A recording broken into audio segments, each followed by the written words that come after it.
Don't lack imagination. I'm just too scared to try. Afraid that I won't make it. But if I never step outside of my comfort zone, here in my home, I'll never know where I could go. It's worth it to make some mistakes.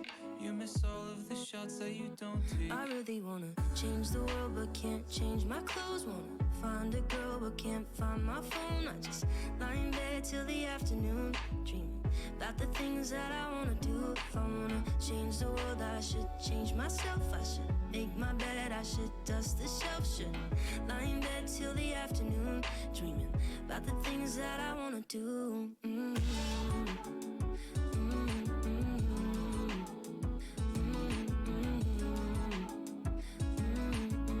About the things that I wanna do. At first my calculations seem bulletproof to me. There can be no humiliation without accountability. If I just stay home here all alone in my comfort zone. But now I know it's worth it to make some mistakes. You miss all of the shots that you don't take. I really wanna change the world but can't change my clothes. Wanna find a girl but can't find my phone. I just lie in bed till the afternoon, dreaming about the things that I wanna do. If I wanna change the world, I should change myself. I should make my bed, I should dust the shelf. Should lie in bed till the afternoon, dreaming about the things that I wanna do.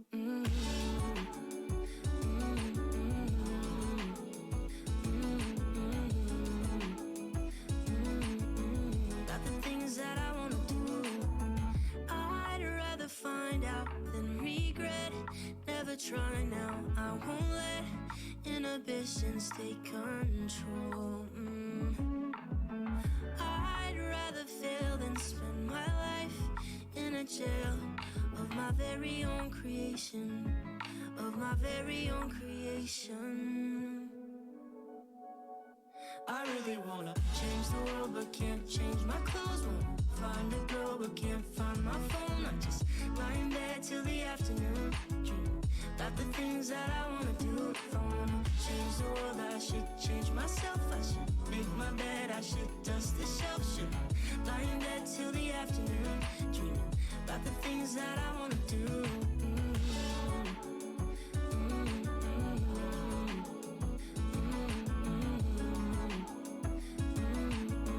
About the things that I wanna do.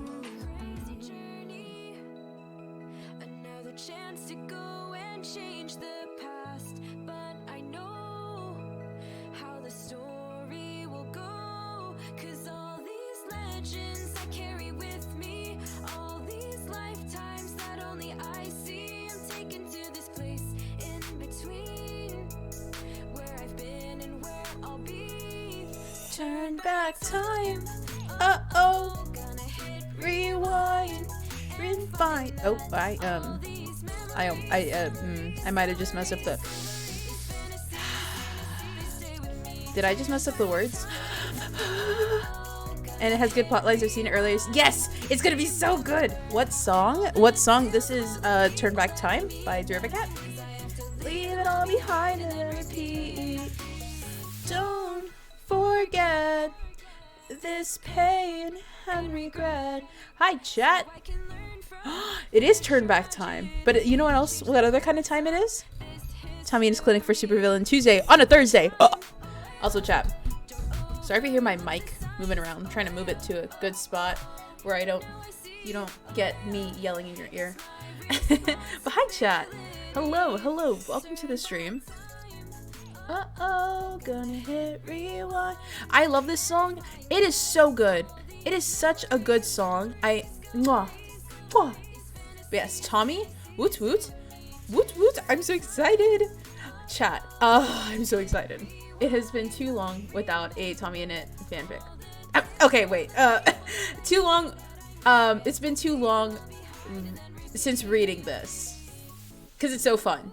Okay, that's to put in a better perspective. Okay, I am gonna say I'm doing good, Blue Not Found. Thank you for asking. Hope you guys are doing well. And I hope you guys are excited as I am, and I'm sure Julie is. Julie, I'm so excited. This chapter is gonna be a good one. Okay, and that's gonna have to be There is a chance that... Hello, Miss Siobhan. I hope I said your name right. If not, welcome to the stream. Or if not, please correct me, but welcome to the stream. How are you doing today? Welcome, everybody. Welcome. I hope you guys are excited. I don't know why I went British, but I hope you guys are excited. Because today, we are having fun. And we are hanging out, and we are chilling, and we are listening to freaking... You guys are listening to us. Me and Julie. You said it right. Hell yeah. What's your favorite song by Cat? Ooh, my favorite song. Ooh, Casino Royale. That one I always jam to. I always jam to that one. You cannot catch me not jamming to that. But I am so excited today, chat. This chapter is gonna be really good. I'm really excited. But with that comes the fact that this might be the only chapter we read for today. It is a little bit of a longer chapter, so this is gonna be a really short stream because I have a lot of homework to do. And I got a lot of stuff to do, but I still wanted to bring you guys at least one chapter, but that means that for the next stream, we possibly will be doing 3 chapters. So, next stream might be extra long. So, next Tommy Innit Tuesday might be extra long. I like that one a lot as well. Hell yeah! There's a reason why you have poggers in your name. Let's go. Okay, we're gonna go ahead. I don't want to waste too much longer because I got some stuff to do. So, depending on how, hold on.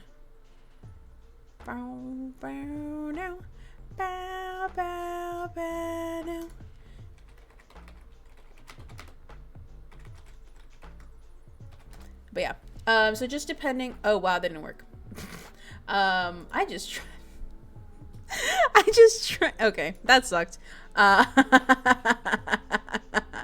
Okay, let me edit it. Just so she can... I can't believe this. I don't know how to spell.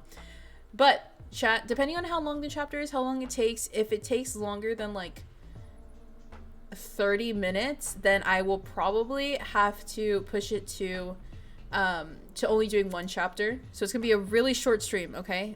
Maybe I'll do a little bit of parkour if it maybe feel okay. I don't know. We'll see. Or maybe I'll just crash it, and we'll just do 2 hours. Maybe if it's like 45 minutes, then we'll be good. But we'll see. Let's see. Okay. Ready, chat?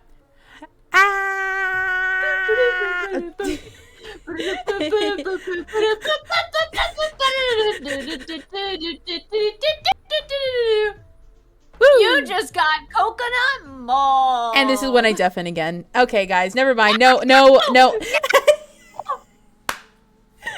No more stream. No more stream. It's canceled. Just leave me, please. I don't want to get coconut mall. mall. I've been deprived of my kissage time this entire week. I know. It's okay, though. You have your kissage time, and I have my Julie Berry time. And we both have our Tommy Innit clinic for supervillain time. Yes. Yeah. Yes. Okay, let me... Did it... Oh, my God. Every time. I told you just gotta like be quick. You gotta be quick and efficient. Like quick, like Alt Tab and then like click on the window and then it appears like that. Trust me, it happens to me all the time. Oh wait, hold on. Hold on. I need our Google. I have a cactus pen. You have a cactus pen? Why is that epic? Yeah, it's like epic. Rubber too. Ooh. I can like take it off like the pen and it makes a little like noise. Oh hell it's so yeah! Satisfying. Hell yeah! I'm gonna send you a picture of it later. Yes. Yeah. So Julie Berry, are you ready for this? Are you ready for this? Yeah. Whoa. Well, yeah. Whoa. Oh my god. Okay. But oh wait, why is my chat on? No chat. I'm gonna have to hide you. But chat, as always. Hold on. Why isn't this letting me move it? Okay. As always, all follows, raids, bits, subs, and chat I will not be responding to. I will not be responding to them until the end of the chapter. Okay? We're gonna be fully engrossed in the chapter, okay? It's gonna home. It's good for the VOD. It is really good for the VOD. So hello VOD watchers, because a lot of people are actually watching these. So hello VOD watchers. So now we gotta say hello VOD watchers. I hope you guys enjoy. Hope you guys have fun. But yeah, gotta get my British voice ready. Okay. One thing that I was gonna start doing was I was gonna like check the, I was gonna like watch like Tommy streams, like I was gonna watch like VODs or videos of theirs, like more of them, so I could get their accents down. And I haven't done that yet, so I have another 16 chapters to do to do that. It's okay. It's my my homework that I have for the future, But are you ready, Julie Berry? Yes. Okay. I'm gonna read your Twitch thing, so your screen, so that I can get the summary. Okay. Okay. We are on chapter 11, Confrontation. Tommy gets used to his job as the Syndicate's healer, and then trigger warnings for this chapter include mentions of injuries and lots of talk about broken bones / bones in general. So, if you're not okay with that, it's a little trigger warning to be prepared for the future. Please take care. Yeah, take care of you. Take care of yourself, and we will begin. Are you ready? Okay. Yeah, go for it. Tommy supposed you could get used to anything after enough time, and strangely enough, it didn't take long for him to get used to his new job in the Syndicate. The next few weeks passed by in a blur. Tommy spent as little time at home as possible, which wasn't exactly hard when he was always at the cafe or spending time with Wilbur. The first Syndicate member to need Tommy after their official negotiations was Rosethorn. Tommy had closed the cafe already and was going through the standard motions of cleaning when he received a text from the villain saying she was already outside the back door. When he let her in, he'd grimaced at the long slash she had across her back, but it wasn't too deep and therefore wasn't that hard to heal. Before Rosethorn left, she used her powers to grow a daisy in her hand and tucked it behind his ear with a grateful smile, and Tommy pressed the flower between the pages of an old book when he got home. His payment had been deposited in his account the next day. Thankfully, Tommy didn't share a bank account with Tubbo and Rambu. Otherwise, they would have gone ballistic at the huge deposit Tommy had inexplicably received. Even though he didn't want the two of them to know about the money, he still took the opportunity to use the cash to pay the next 2 months' worth of their rent to their landlord. Then, using the little that was left over, Tommy tried to make a subtle grocery trip and restock their fridge in a way that Tubbo and Rambu wouldn't notice. Somehow, neither of his roommates seemed to question why the milk, that had definitely been close to empty the day before, was suddenly full. In fact, Tubbo and Rambu didn't seem to question much of anything in those following weeks. The two were always distracted. It wasn't the same purposeful silence as before, although Tubbo was still taking care to ignore Tommy when he could. But most of the time, the two just seemed out of it. Rambu had always been a bit spacey, but he was even more out of it than normal. And when Tommy poked his arm when he didn't respond to one of Tommy's questions, the boy had flinched back as though he had been burnt. Tubbo was similar. He would stare blankly at his computer monitor, fingers still on the keyboard, as he got lost in his own thoughts. Other times, he would turn on the news without a word, watching whatever the latest report on heroes and villains was, with a strange twist to his lips. Another thing Tommy noticed. Tubbo's hands shook now. He wasn't sure when that started, but he knew the constant trembling in his fingers wasn't something that had always been there.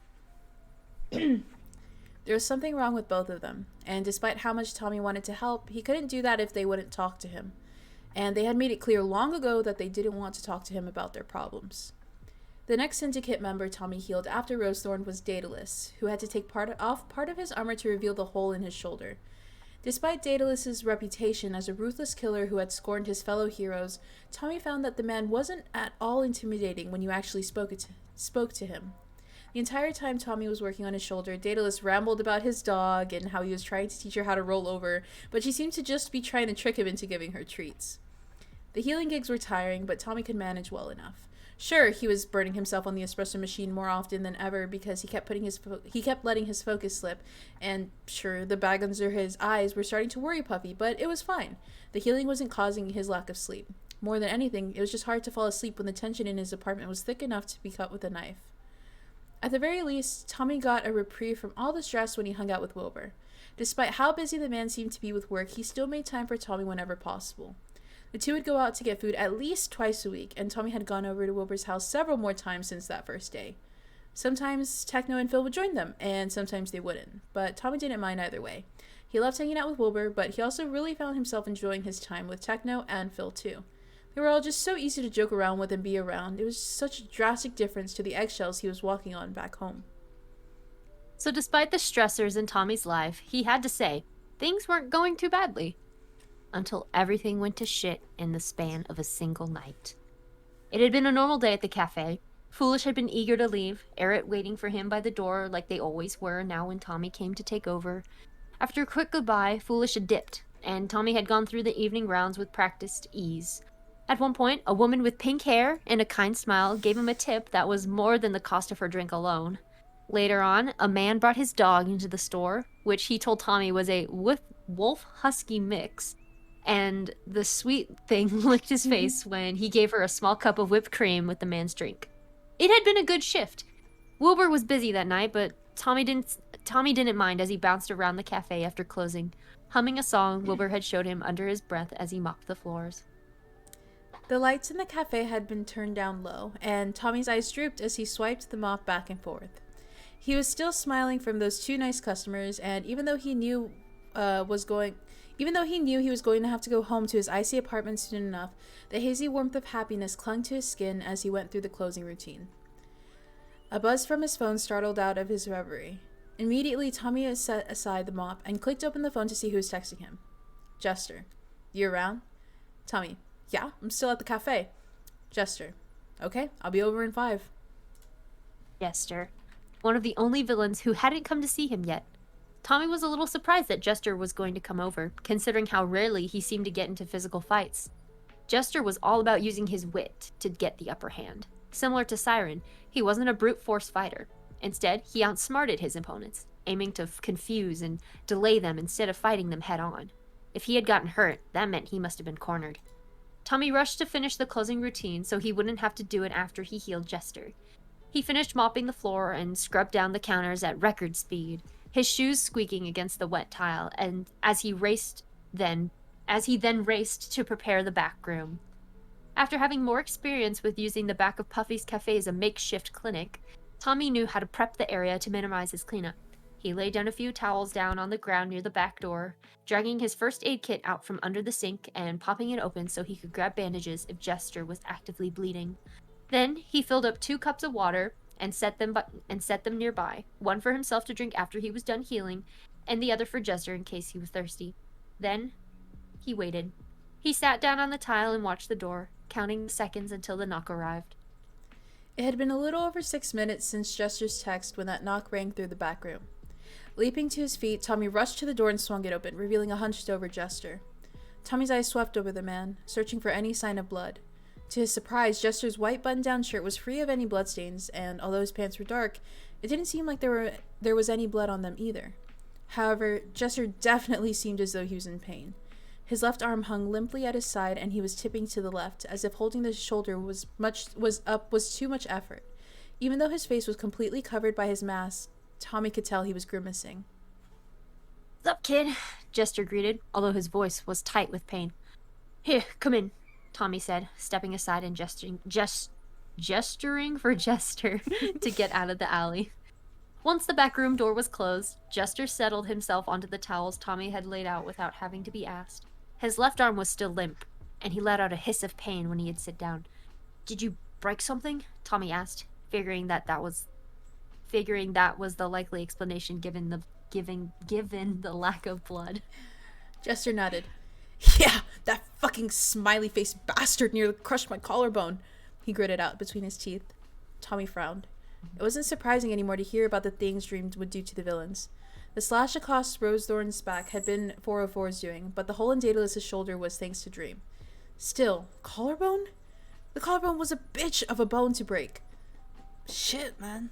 Tommy winced, settling down on the ground across from him. "Did you at least land any good hits on him?" Jester snorted.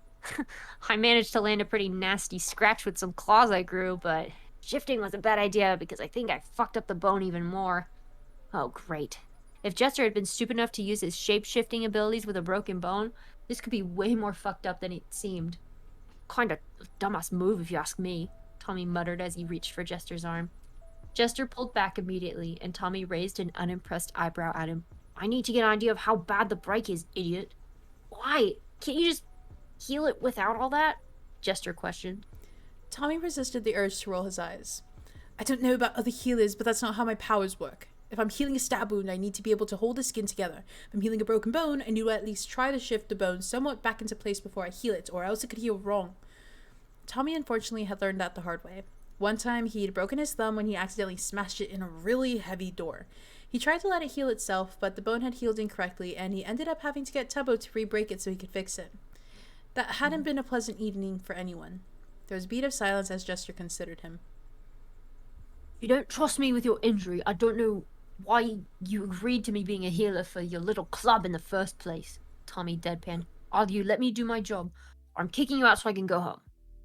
As soon as the words were out of his mouth, Tommy regretted it.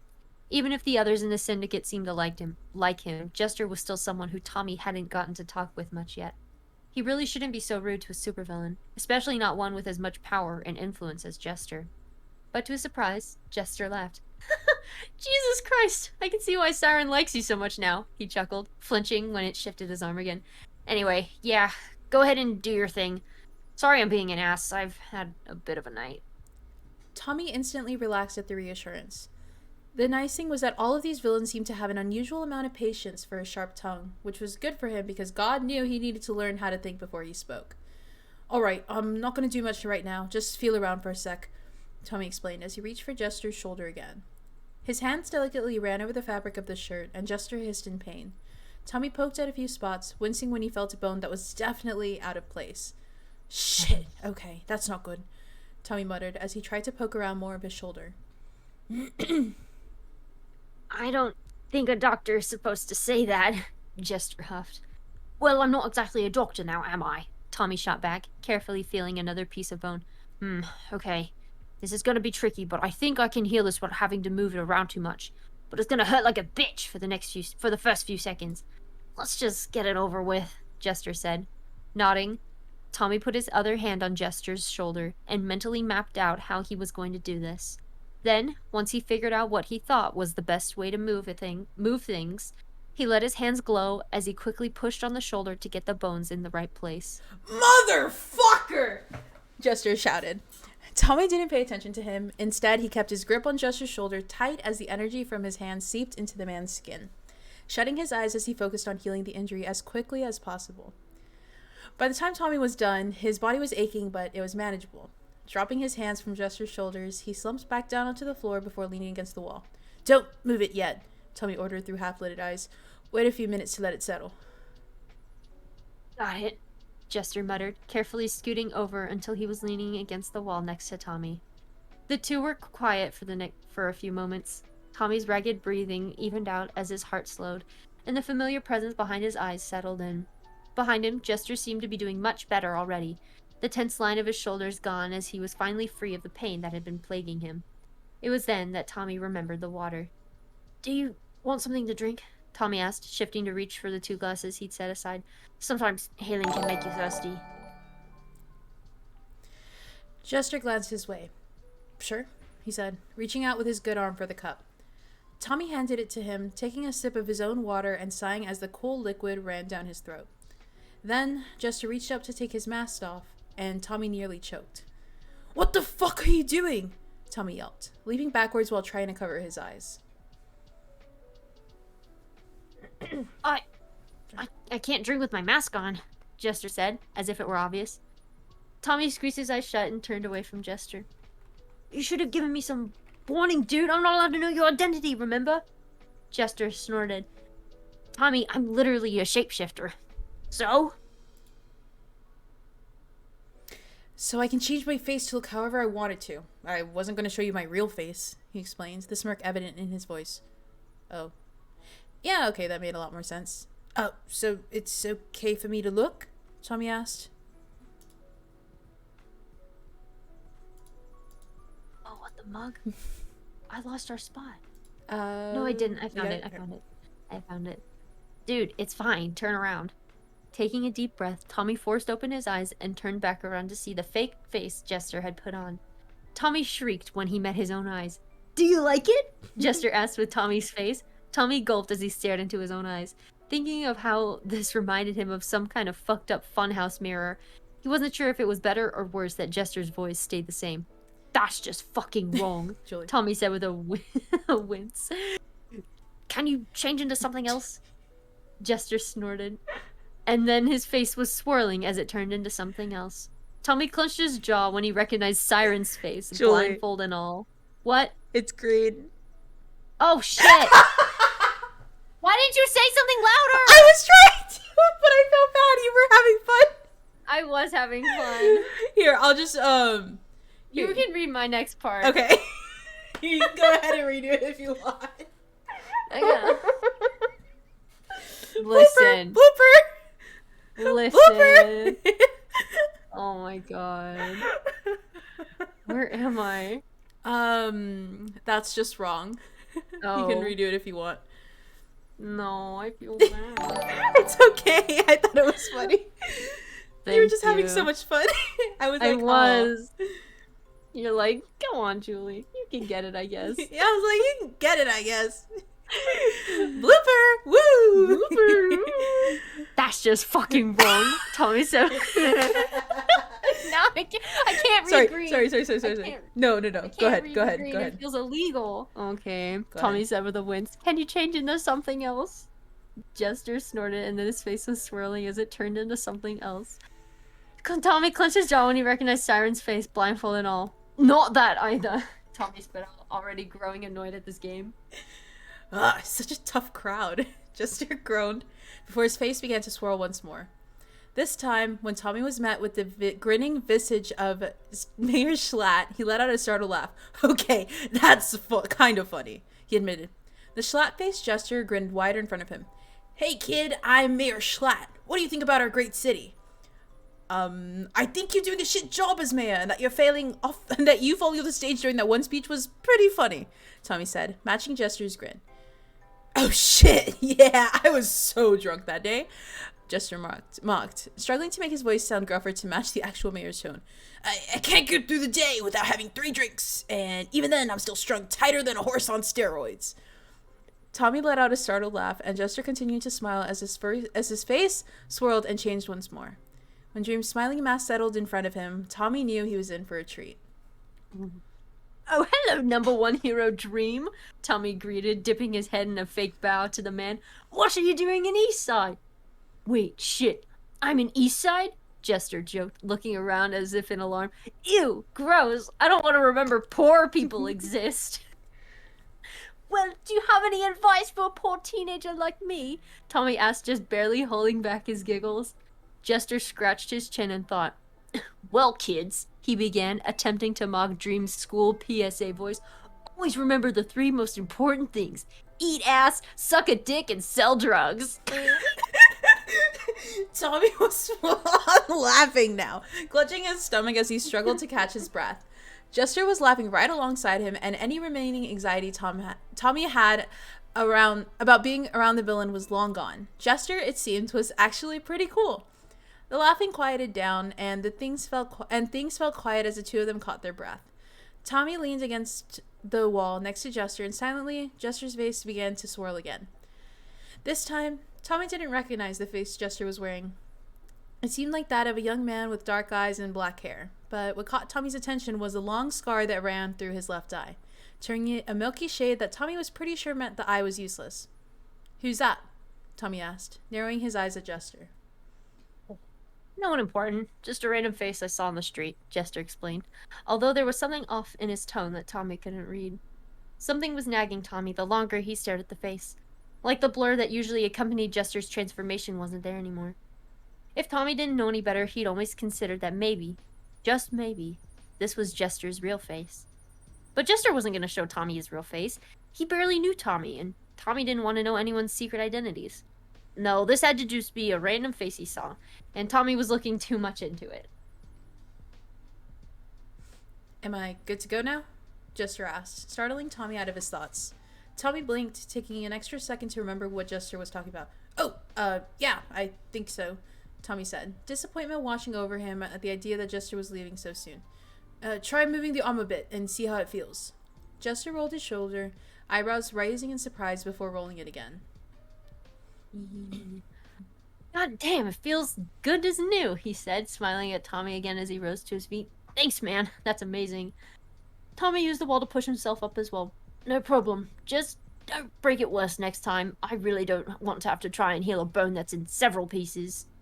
Snorting, Jester pulled his mask back over his face. I'll do my best, Dr. Tommy. Walking over to the back room door, he put his hand on the door handle, but paused. You're a good kid. I hope you know that. Where did that come from? Heat rose to Tommy's cheeks at the unexpected compliment, and he quickly shook his head to try and hide it. I'm getting paid for this, dipshit, he muttered, struggling to make his words sound even the slightest bit gruff. No need to get all sappy. Jester laughed again. Of course, my bad. I'll head out now before I embarrass you further. Yeah, get out of my cafe, Tommy teased. Giving him one last wave, Jester swung open the door to the alleyway. Giving him one last wave, Jester swung... Whoa. Why did I read it twice? Only to a me... Hold on. Let me try that again. Giving him one last wave, Jester swung open the door to the alleyway, only to immediately freeze when there were two figures standing in front of it. Tommy stiffened up, his heart jumping into his throat as his eyes struggled to make out the two figures in the gloom. Tall and short, one wearing something bulky on his face, and the other... Oh. It was Nuke and Ender. Oh, fuck. Tommy, still frozen behind Jester, jumped when Jester broke the stony silence. I have to say, this isn't the kind of place I'd expect to run into you two, Jester joked, although there was an underlying tension in his voice. What is going on in here? Nuke asked, looking between Jester and Tommy with his arms folded over his chest. What's it to you? Jester snapped, the joking in his tone having evaporated almost instantly. I mean, civilian, supervillain, meeting in the back of a cafe in the middle of the night. You can see why we're concerned, Ender said, gesturing between the two of them. It was then his eyes dropped to the floor of the back room. Wait, is that a first aid kit? His head whipped back to Jester. Are you hurt? Not anymore, Jester said, rolling his shoulder again. But that's none of your business, so I recommend you two get out of here. Completely ignoring Jester, Nuke stepped into the back room to face Tommy. You helped him? He asked, something accusatory in his tone. Tommy bristled under the weight of Nuke's glare. What, was he supposed to be ashamed of healing people? So what if I did? Tommy challenged. Jester came here with a broken collarbone, so I healed it because I have healing powers. What's the problem with that? Both Nuke and Ender stiffened at this. You healed a villain? Ender asked. Shit, well, since the cat was out of the bag, Tommy figured what the hell is this grammar? Tommy figured needed to find a way to do damage control so the vigilantes didn't get too pissed off about the situation. I did! Yeah, it's kind of a thing, Tommy explained, fighting the urge to curl in on himself. He shouldn't be embarrassed of this. He was helping people. Sometimes villains come to me to get healed up after bad fights. I've never been approached by a vigilante, but if you guys ever need help, I'd be happy to offer my services. Was he even allowed to do that since he technically worked for the Syndicate? He wasn't sure, but if any of the villains said anything, he didn't have a problem with telling them to fuck off. He could heal who he wanted, He could heal who he wanted to, damn it. Is that what you were talking about with Siren? Nuke practically hissed. Yeah, was, Tommy told him. We were working out details like how to get in contact with me and stuff. He decided to leave out the part about the Syndicate paying him. That would probably make it look worse. So let me get this straight. Ender spoke up, drawing all eyes back to him. Villains come to you here at the cafe so you can heal them with your powers. And this is like something you volunteered for? You're not being forced into it? Tommy shook his head. No, I'm not being forced. Probably not a good idea to mention that Time Blade technically forced him to heal Zephyrus. That was kind of a one-off. Does that answer all your questions? No, frankly, it doesn't, Nuke snapped. But first, I want him out of here, he said, pointing at Jester. Jester snorted. Ha! You have a lot of nerve trying to tell me what to do. What, you think I'm just gonna leave Tommy here alone with you guys? When you're about to interrogate him? I think Siren would skin me alive if I let you two idiots hurt him. At that, Ender gasped in shock, while Nuke let out an odd strangled noise. We'd never hurt him, Nuke protested immediately. Why would you ever think we'd hurt Tommy? Ender asked, and he sounded so genuinely hurt in the moment at the implication that it made Tommy ache in sympathy for him. The genuineness of Ender's question seemed to catch Jester off guard too. I mean, you two kind of seem pissed at him, Jester offered, although his confidence from earlier was thrown off. We're trying to protect Tommy, not hurt him, Nuke snarled, taking a step towards Jester. We protect civilians from people like you. Yo, dude, chill. I wasn't meaning to offend, Jester said, raising his hands. Nuke looked as though he wanted to take another step forward. Jester may have been Jester may have been tired from his previous battle, but he was fully healed, and Tommy knew that Nuke and Ender had already gone after Jester unprovoked in the path before. He doubted Jester would have much issue fighting them a second time, especially if he could justify it as keeping Tommy safe. Tommy couldn't let them fight again. He didn't think the two vigilantes would hurt him, especially if Ender's horrified reaction was anything to go by. No, he couldn't handle this. He could handle this. Oh, sorry. He could handle this. He could handle it. He got it. He can't not handle it. He's got it. He's Tommy freaking in it. Jester, it's okay. Tommy cut in before Newt could get closer. You can go. I got this. Are you sure? Jester asked, sounding concerned. Yeah, I'm fine, Tommy reassured, having a feeling that while he might be in for an annoying conversation, he wasn't in danger. Jester stared at him for a moment, as if considering just ignoring him outright, but after a few tense beats, he sighed and made for the door. Fine. But Nuke, Ender, I hope you two know that if you fuck with him, you're gonna have the entire syndicate on your asses. Nuke bristled at the comment while Ender nodded. We understand. We're not going to hurt him, Ender told him. Jester shared a look with Ender, and after another moment, he waved and headed out into the alley. As soon as he stepped out of the back room, Nuke slammed on the door to the alley shut, leaving just the three of them inside the cafe. The two vigilantes stared at him expectantly. The silence was heavy, the buzz from the bright lights above their heads only adding to the suffocating sensation. Well, Tommy started, when Nuke and Ender didn't say anything. Well? Nuke parodied. What the fuck do you mean by that? I mean, he's gone now. What do you want from me? Tommy asked, glancing between the two vigilantes. Do you guys want my number so you can get healing too? I can probably work out our schedule so you don't show up here at the same time as villains. But this clinic would have to be a neutral zone where no fighting can happen. Jesus fucking Christ, Tommy! We don't want healing! Nuke suddenly shouted, cutting Tommy off. We want to know what the fuck you're doing healing villains! Tommy frowned. I mean, they need help, you know? Heroes can really fuck them up sometimes, and they can't get medical care like heroes can. So that makes it okay to help people who hurt others? Ender asked in a much softer voice compared to Nuke. You don't know why they do what they do, Tommy hissed, glaring at the two of them. For all you know, they could have good reasons for being villains. And even if they don't, that doesn't mean they all deserve to die in a goddamn dirty alleyway because they couldn't go to the hospital. Nuke scoffed. Who the hell said they were dying? Heroes aim to incapacitate, not kill. Tommy scowled. Me. I say so because I'm the one who's actually been healing these goddamn wounds. And let me tell you, the heroes claiming they just try to incapacitate is a load of bullshit, he told them, wincing as the memories of the hole in Siren's stomach and the burns tracking across the Natos' frame filled his mind. Wait, really? Ender chimed in. Yes, really. The whole reason I started doing this was because I found Siren passed out in an alleyway one night with a hole blown in the middle of his fucking gut a few months back. Now that startled both the vigilantes into silence. There were a few beats as the two took in the information, and Tommy almost wanted to smirk at how well that had shut them up, until Nuke spoke again. So you found Siren unconscious, dying, and instead of calling the authorities or leaving, you saved his life. I got that, right? Nuke asked, a deathly calm having settled over him. Tommy nodded. And you didn't tell anyone you knew that this happened? Tommy frowned. No. The only people I could have really told were my roommates, but I didn't want to get them involved in any shit, in case that came back to bite me in the arse. Nuke scoffed. You didn't think that maybe it was better for your roommates to know if you were getting involved in some deep shit like that? I wanted to keep them out of it, Tommy argued. And yet you volunteered to keep healing villains, which arguably could have just put your roommates in more danger, Ender pointed out, arms folded over his chest. I did what I thought would best keep them safe, Tommy snarled, not liking the direction this conversation was going.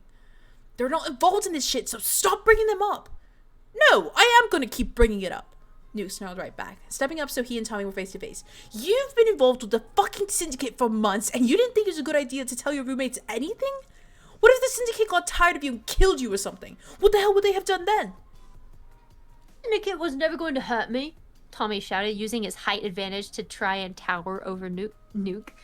You don't know that. There was no way you could have known that for sure. And the people you live with have a right to know about that kind of shit. Through Nuke's gas mask, Tommy could make out the faintest outlines of a pair of eyes.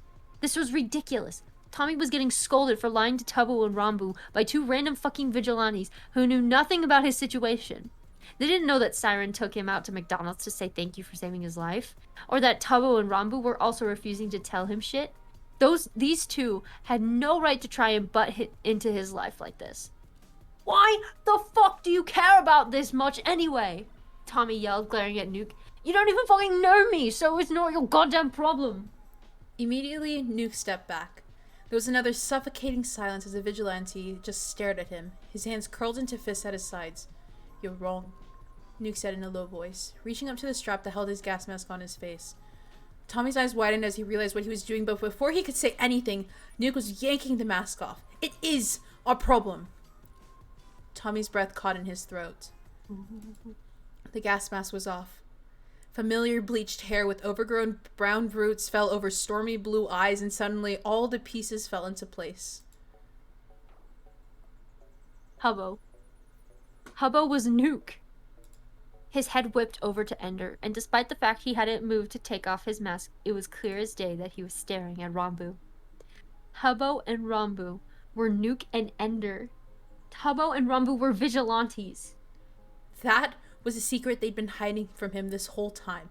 That was why they'd been so pissed at him these past few weeks. He'd been lying to them while they knew he was full of shit, but they'd also been lying to him. Wait. Holy shit. They've been lying to him for months. What the fuck? Tommy whispered, eyes darting between the 2 boys. Are you fucking kidding me right now? Tommy, we know you've been lying. No! Tommy yelled, cutting Tubbo off. No, you don't get to fucking reveal that you're fucking vigilantes and start scolding me about me being the liar. He snarled with a white-hot type of anger he'd never heard from himself before. Tubbo was shocked into silence, the rage fading from his face as he stared at Tommy with wide eyes.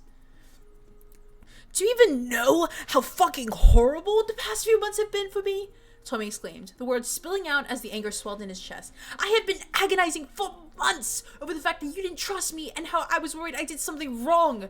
Not to mention, I've been doing everything in my goddamn power to make sure you 2 would never be affected by the shit you're doing with the syndicate. And you mean to tell me you've been going out and fighting villains for even longer than I've been healing them? It was all futile. This whole time, all the secrets that he'd weighed himself down with, all the fighting and arguments about hypocrisy, it was all for nothing, because he'd never been keeping Tubbo and Rambu out of danger. No, they'd been throwing themselves headfirst into danger without even thinking of how Tommy could be affected. I can't believe you fucking pulled the "what if the syndicate killed you" card just now, Tommy snapped. Not when you 2 have been going out and fighting villains without even considering that maybe I should be clued in. We didn't want you to worry, Tubbo shouted, jumping back into the argument. We thought that you would be scared if you knew we were going out and fighting villains, but apparently you don't have any goddamn problem with villains considering you hanging out with them on a regular basis. I'm giving them medical treatment. Literally, what is so fucking bad about that? You're healing murderers, Tommy! The heroes are murderers too, Tommy argued. Heroes, villains, one side isn't good enough and isn't good and one side isn't bad. Heroes are lying bastards who manipulate the media to hide what they're really doing. Villains at least are honest and about the shit they pull. Oh, so it's okay if they're honest murderers then? Rambu suddenly jumped in, despite having been silenced for most of the argument. Apparently he'd slipped his glasses and mask off at some point without Tommy noticing. Seriously, you're acting like we like heroes. We nearly got killed by Dream a few weeks ago. Oh shit. Tommy remembered the footage of Dream fighting Nuke and Ender, and how later that night Tubbo and Rambu had come home in a much worse mood than usual. Tubbo had been hunched over. Nuke had taken a brick to the chest. I could have healed you, Tommy exclaimed, turning to Tubbo with a whine in his voice. If you had just told me about this, I could have probably healed you so many times over. Well, after we saw you hang out with Siren, we didn't think it was a good idea to reveal our identities to someone working with the syndicate, Tubbo spat, narrowing his eyes at Tommy. Tommy blinked, needing to take an extra second to process what Tubbo meant by that. They didn't trust him. After everything the 3 of them had been through together, they didn't trust him after seeing him talk to Siren one time. What, did you think I was gonna turn you into them or something? Tommy asked, trying to keep up the same anger as before, but struggling as his eyes began to burn. Maybe we did, Tubbo shot back. You were pretty damn adamant that you weren't a hostage when you were talking to Siren. And you even shoved Rambu when he tried to help you. From what we could tell, you really didn't like Nuke and Ender. Tubbo, Rambu cut in, his voice low. Don't say something you'll regret. Surprisingly, this actually made Tubbo falter. He shut his mouth before more hurtful words could tumble out, but the damage had already been done. No, it's fine if you don't trust me anymore, Tommy hissed, digging his nails into his palm to try and distract himself from the tears threatening to spill over his cheeks. It was the first lesson we all learned back in the system, right? We can't trust anyone. It's my own fault for thinking you two might be different. Tommy, wait, he didn't mean it like that, Rambu cut in, taking a step in between him and Tubbo. Tommy snorted. Don't try that bullshit, me. I know what you both meant. There was a beat as Rambu and Tubbo shared an uncomfortable look. Rambu clearly trying to urge Tubbo to say something to try and piece back together the shattered situation. Taking a breath, Tubbo met Tommy's eyes, the anger having faded completely from his face. Look, Tommy, I didn't... A shrill beeping noise cut Tubbo off, making all three of the teenagers wince. What the fuck was that? Tommy asked, glancing at Rambu since the noise had seemed to come from him. Sighing, Rambu dug into his pocket and pulled out a small black device.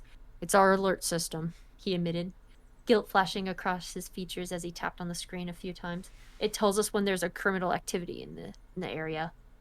What is it? Tubbo asked quietly, stepping up beside Rambu to see the screen for himself. Oh. Wait. Oh, okay. Yeah.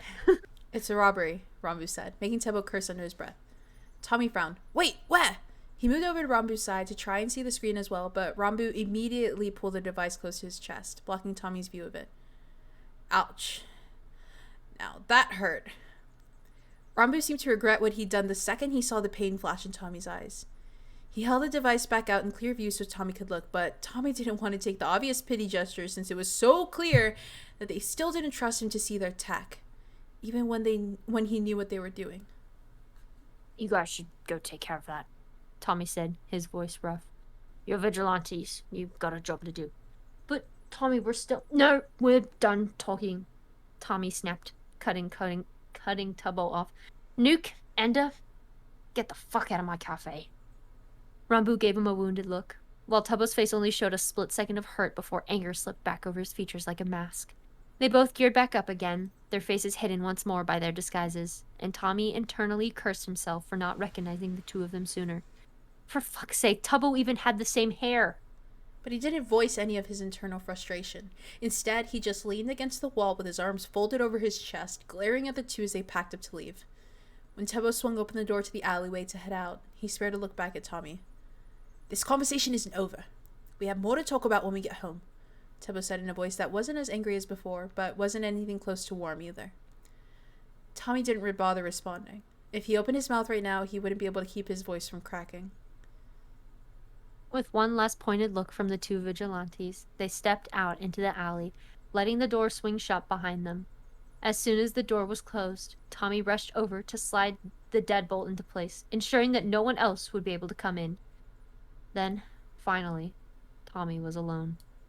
And as soon as the realization that he was alone hit him, his porcelain composure that had been cracking at the seams for the past 20 minutes finally shattered. A loud sob tore its way out of his chest as he slid to the floor, burying his face in his knees as his best friend's words played on repeat in his mind. They didn't trust him. His two best friends, his family, didn't trust him anymore. They'd been lying to him for months. It was only then that another realization clicked into place in Tommy's head. Tubbo and Rambu had powers. Of course, both boys knew about Tommy's powers, given that he had discovered them with Tubbo. Considering the two had never brought anything up about themselves, Tommy just assumed neither of them had powers. They were all certainly close enough to know about each other's powers, or at least that's what Tommy had thought. But no, Rambu could teleport and Tubbo could create explosives from his hands. Those weren't minor powers, and it was yet another thing the two of them had hidden from Tommy. Tears soaked Tommy's jeans as he leaned again, his head against his knees, struggling to take full breaths as he replayed the conversation over and over again.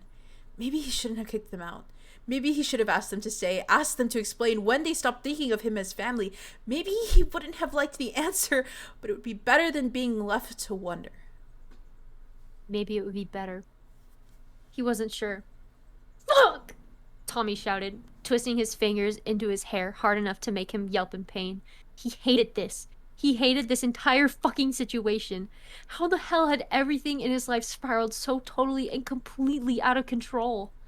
Tommy was very grateful the back room of the cafe was pretty soundproof as he screamed curses and slammed his fists into the walls. His head was a mess of racing thoughts and red-hot emotions, and the only way he could think to express it all was to yell until his voice went hoarse. Eventually, Tommy started to calm down. Struggling to catch his breath, Tommy stared at the ceiling of the back room, counting the smudges on the ceiling as he thought about what he was going to do from here. He should go home. The logical thing to do was to go talk to Tubbo and Rambu and try to work this out with them, to find out where everything had gone so wrong. But he didn't want to. He was exhausted. The idea of rehashing the argument so soon made him want to curl into a ball and hide in a dark corner until everything had just left him alone. He wasn't ready to hear them say it yet. He wasn't ready to confront his family falling apart. Tommy's hand was on his phone before he could even fully figure out what he was going to say. The phone rang in his ear, and he tried to match his breathing to the dial tone to calm himself down. It was only going to be harder to explain if he was still a blubbering mess. The phone only rang twice before it picked up. Tommy? Why are you calling so late? Wilbur's concerned voice rang out over the tiny speakers, and Tommy almost had to bite back another sob at how relieved he was to hear his friend. Wilbur... Tommy's voice cracked as he winced, the tears already threatening to make a reappearance at the mere thought of even talking about the fight. Tommy? Wilbur questioned when Tommy didn't speak again. Are you alright? Is something wrong? I'm okay, Tommy managed to stammer out, although it was painfully obvious by his tone that he was not very okay. I can't...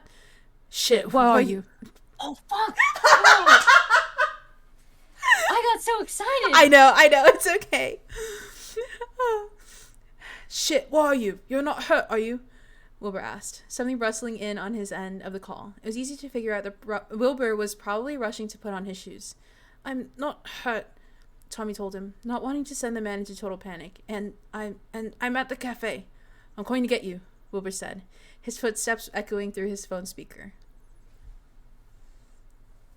Oh wait, is it my turn now? Okay. You don't have to, Tommy told him quickly, despite the fact he desperately wanted to see Wilbur right now. I'm not in danger or anything. Doesn't matter, I'm still coming to get you. Tommy could hear the sound of a door slamming behind Wilbur. Are you gonna take the train? Tommy asked, not hearing anything in the background to indicate he was with Techno. No, I'm gonna drive, Wilbur explained, and there was the sound of a car engine rumbling to life. I thought you couldn't drive. Legally? No. In theory? Kind of. Despite how miserable he felt at that moment, Tommy couldn't help but chuckle. Please, don't get into a car crash on your way here. That'll just make my night worse. I'll do my best, Wilbur replied, and Tommy could practically hear the smile in his voice. Do you want to stay on the phone while I drive? I should be there in about 10 minutes. Tommy glanced at the towels and the first aid kit still strewn across the floor of the back room and grimaced.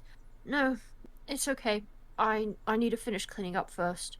Alright, I'll be there as soon as I can. Thanks, Will, Tommy whispered, gripping the edge of his sweatshirt. Of course, Toms. Ah! And with that, Tommy forced himself to hang up, not trusting himself to stay on the line for any longer without bursting into tears again. Instead, Tommy tried to use the fact that Wilbur was going to be there very soon to get himself to stand and clean up. His hands were slow as he folded up the towels and shoved his first aid kit under the sink. Everything felt as though it were moving in slow motion, the chaos of earlier having completely stripped away all of his energy. He cleaned up the back room without much issue, considering Jester hadn't been bleeding when he came in. There was no sign that the villain had been there at all, and there was also no sign of the vigilantes that Tommy had a full-on screaming match with. It was as if the fight had never happened, although the dried tears on his cheeks confirmed to him that it did. Tommy was waiting outside the cafe doors when Wilbur pulled up. He'd been leaning against the wall, staring at the faded stars through puffy eyes, resisting the urge to watch the rooftops for any sign of the two familiar vigilantes. I lost my spot. Page I 202? the down arrow. Page 202. I clicked the down arrow and it took me all the way to the bottom. 202. Okay. 204. Very top. 202. I'm at the car. Yeah. The car came to an abrupt stop, almost making Tommy chuckle at how bad Wilbur's driving seemed to be. But the laugh died in his throat when Wilbur jumped out of the driver's seat, rushing over to stand in front of him. Whoa. Wilbur. Wilbur looked Tommy up and down, as if checking to make sure Tommy hadn't lied about not being hurt. Then his eyes settled on Tommy's face, and his jaw clenched. Tommy figured his eyes were pretty red right now. You look like shit, Wilbur said softly. Yeah, I kind of feel like shit, Tommy admitted, sniffling and rubbing at his eye with one hand. It was then that Wilbur opened his arms in silent invitation.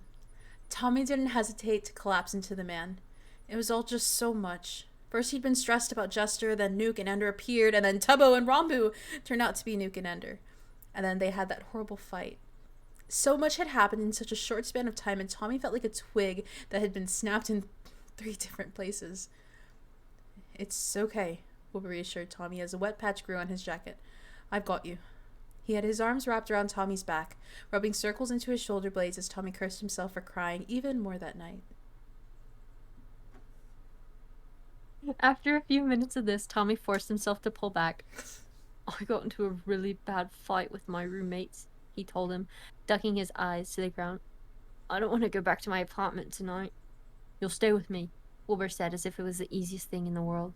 I have some extra pajamas that you can change into so you don't have to go get anything from your place. Tommy's smile was small but genuine. Thank you, Wilbur. I'm always going to be here for you, Wilbur replied, throwing an arm around Tommy's shoulder and guiding him to the car. Let's go home so I can have Techno make you some of his famous hot chocolate. It's some of the best you'll ever try. I think I'd like that, Tommy replied, the smile staying on his face as he climbed into the passenger seat. Nothing was okay right now, but at least Tommy had Wilbur.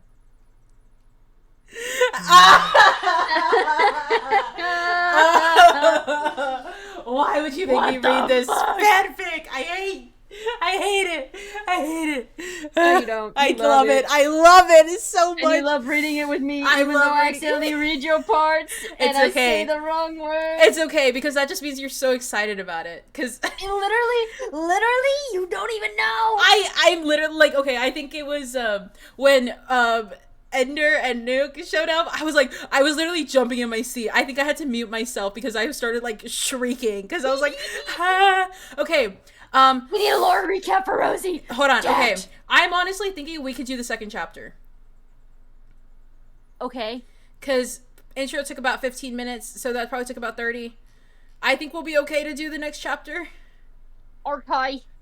Okay. But lore recap. Okay. Lore recap. Jester got injured. He got a broken collarbone. Ow! Dream sucks. Dream sucks. Jester's a shapeshifter. Uh-huh. Which is pretty pog. Hell yeah. Next you know, Ender and Nuke interrupt and they go like, what the muffin? What the muffin? You're healing villains? Whoa! And he's like, yeah, they're people too. And it's like, whoa! And then they fight. The identity revealed. They face revealed to Tommy in it. And they're like, hey! They dox themselves. They dox themselves on stream! I'm just kidding. And then they're mad, and they're mad at each other, and boom, boom, middle fingers everywhere, and Temple said, frick you, and Tommy said, fuck you, and Ender was like, yo. And then Tommy cried, and then he called his big brother Wilbur suit. I think that was the best lore recap we've ever done. I agree. Okay. I need to throw something away real quick. Okay. Talk the chat. Okay. So, I'm thinking that what we can do is, okay, I think I should be good for this next chapter. Okay, let's see. It's about, I'm hoping that will be good, okay? Okay. We just hit an hour. We're about to hit an hour. If this takes longer than 45 minutes, I'm going to have my laptop, because, okay, the thing is, after this, I have an assignment due. And I got to rush to it. Because my freaking professor gave me a funky time. And I'm going to cry, but it's okay. But, what is this? Hello? But yes, don't worry. I think we're going to read it. It's fine. We have been live for almost an hour. I hate when I get notifications for tweets because I'm like, I don't know what this is. Wait. Huh? Yo, I'm back. Okay. Yeah, okay, the thing is, it's a writing assignment. So guess what? I'm a writer, baby. I just am a gamer. I'm a writer and I have gamer fingers. So I just go. Anyways. Yeah. Practice for MCC. Oh, so true. You know. Welcome back, Julie. Oh, thank you. I am. They're telling me to do the assignment. So, I'm gonna do. But yeah, we're not gonna have Minecraft after this. But, first of all, Allie Brookie, if you're still here, thank you so much for the raid. It means a lot to me. I'm so sorry I couldn't say hello, but thank you for the raid. And if you haven't followed from the raid, make sure you drop a follow. We're having fun. We're hanging out. We do fan fiction reading every Tuesday, even though it's Thursday. Let's go. But Resolute IRL, Ari Never Wins, and Nikimi, I hope I said your guys' name right. Thank you so much for the follows. Exercise those freaking fingers. I know, I'm gonna go. I'm gonna have an asthma attack going so fast. But yeah. Okay. Don't do that. Anyways, are you ready for chapter 12? Okay. Yes, as my brain will ever be. I think we'll get ready I think we should be able to do this in 45 minutes. I think that one lasted about 45 minutes. This one is about the same vibe, I think. Same. If I don't frick it up. It's okay. It's okay. We're vibing. It's funny. It's excitement. But yeah. It is excitement. I still feel embarrassed though. It's okay. It's okay. It was funny. Okay. Are you ready, Julie? Because it's starting with you, so I get to introduce this. Ready? Yes. Chapter 12. Hot chocolate. After his fight with his roommates, Tommy tries to take some time to recover at Wilbur's. Now, there are trigger warnings, graphic descriptions of a head injury. So if that makes you uncomfortable at any moment, go ahead and leave. And that is okay. Okay? Much love. And yeah. Time for Crime Boys. Right. Let's go. Sure enough, when Tommy arrived at Wilbur's house, there were 2 steaming mugs of hot chocolate waiting for them on the kitchen counter. Tommy didn't need to say much, and for that, he was so unbelievably grateful.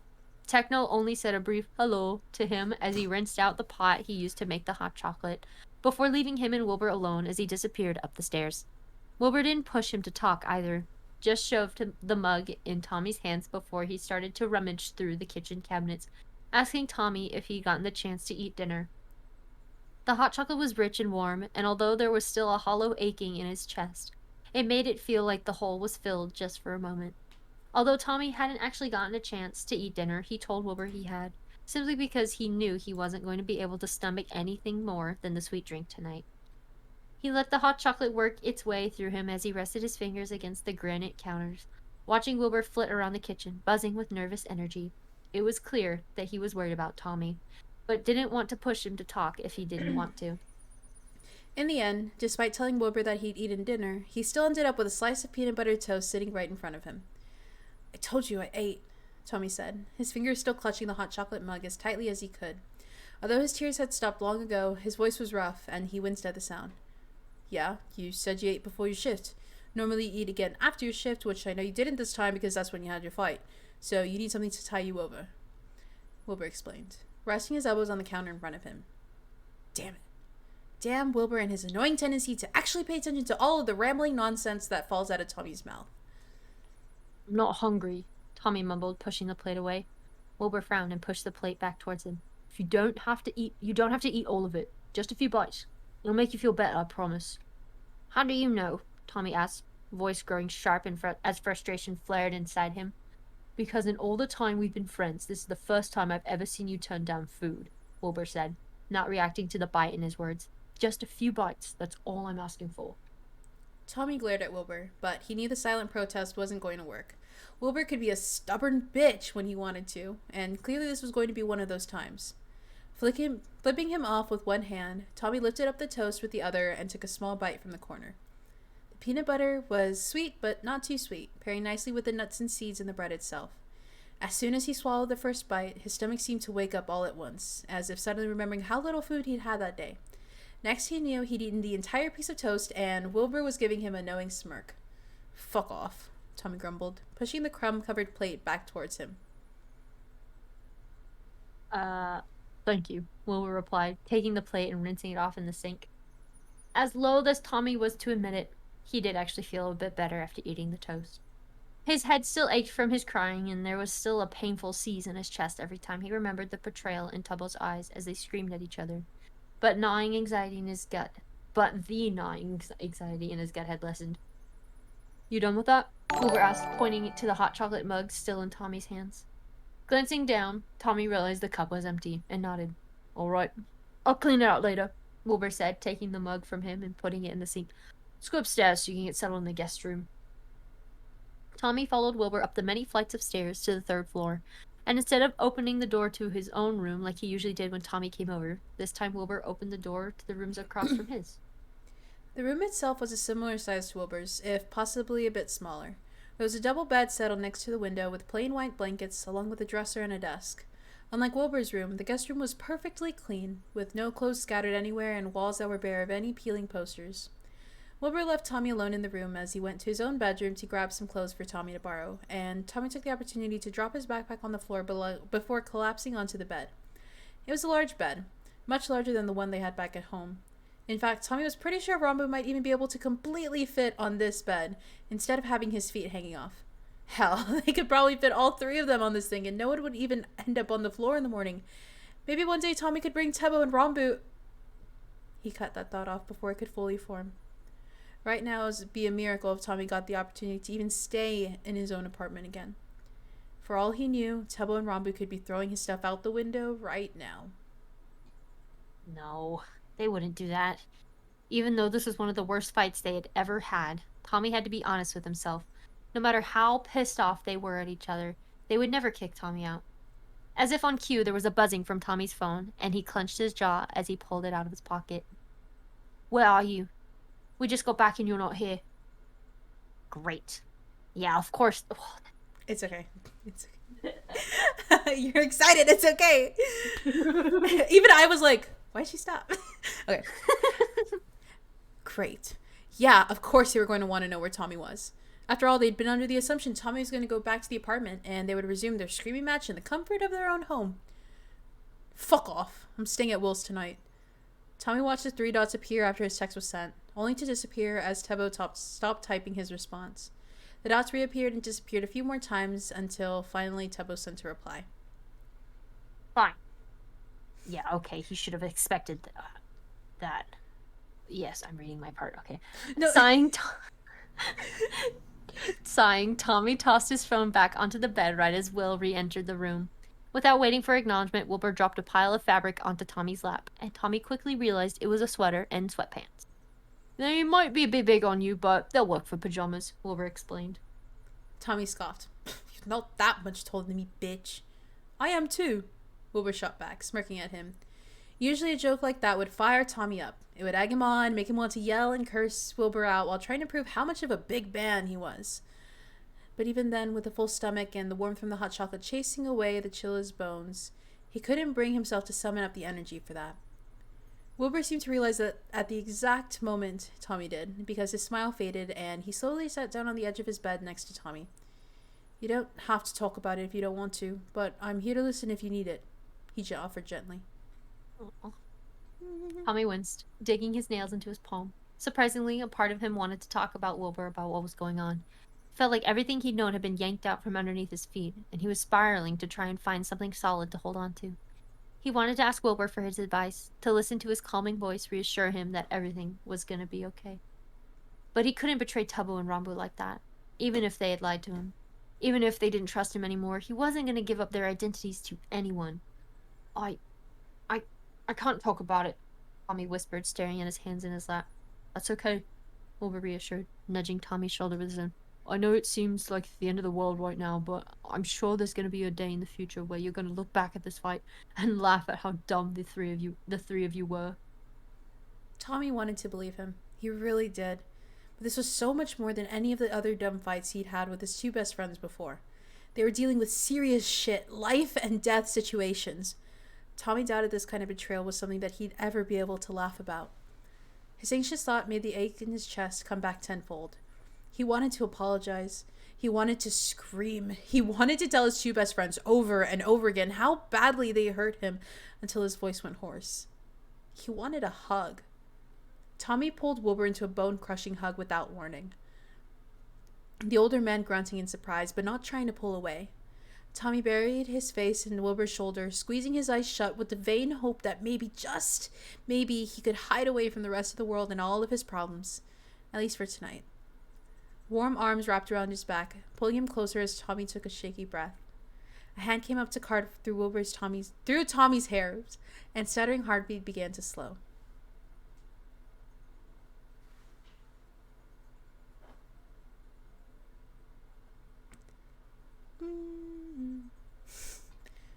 Julie Berry. Yep, that's what I thought. That's what I assumed.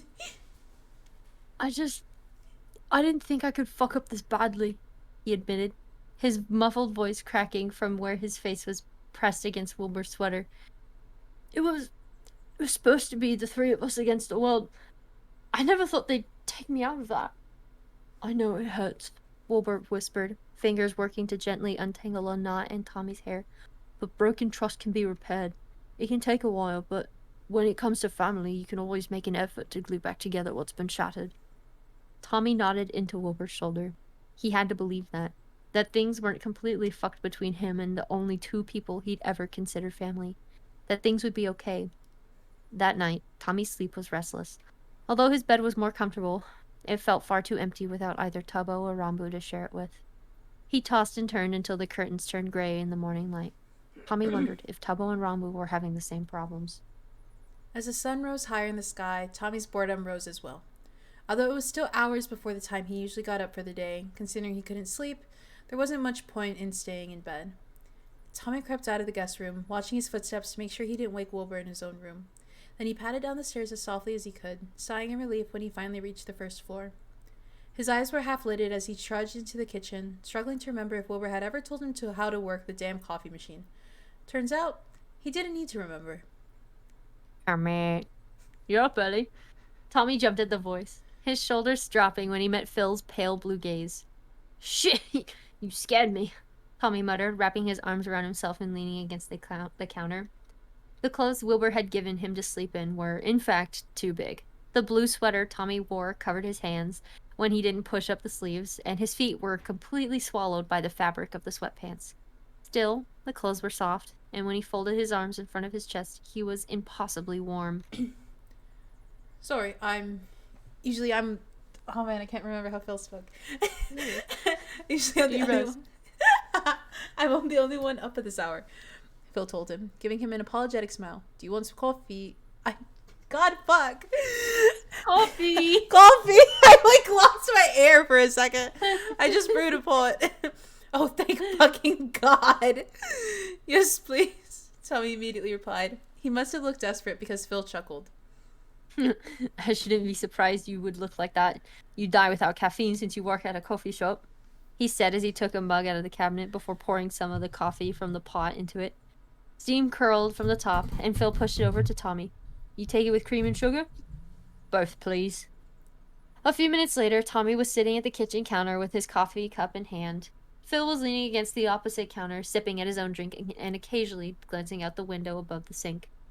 Outside, Tommy could see the shades of orange and pink streaking across the sky.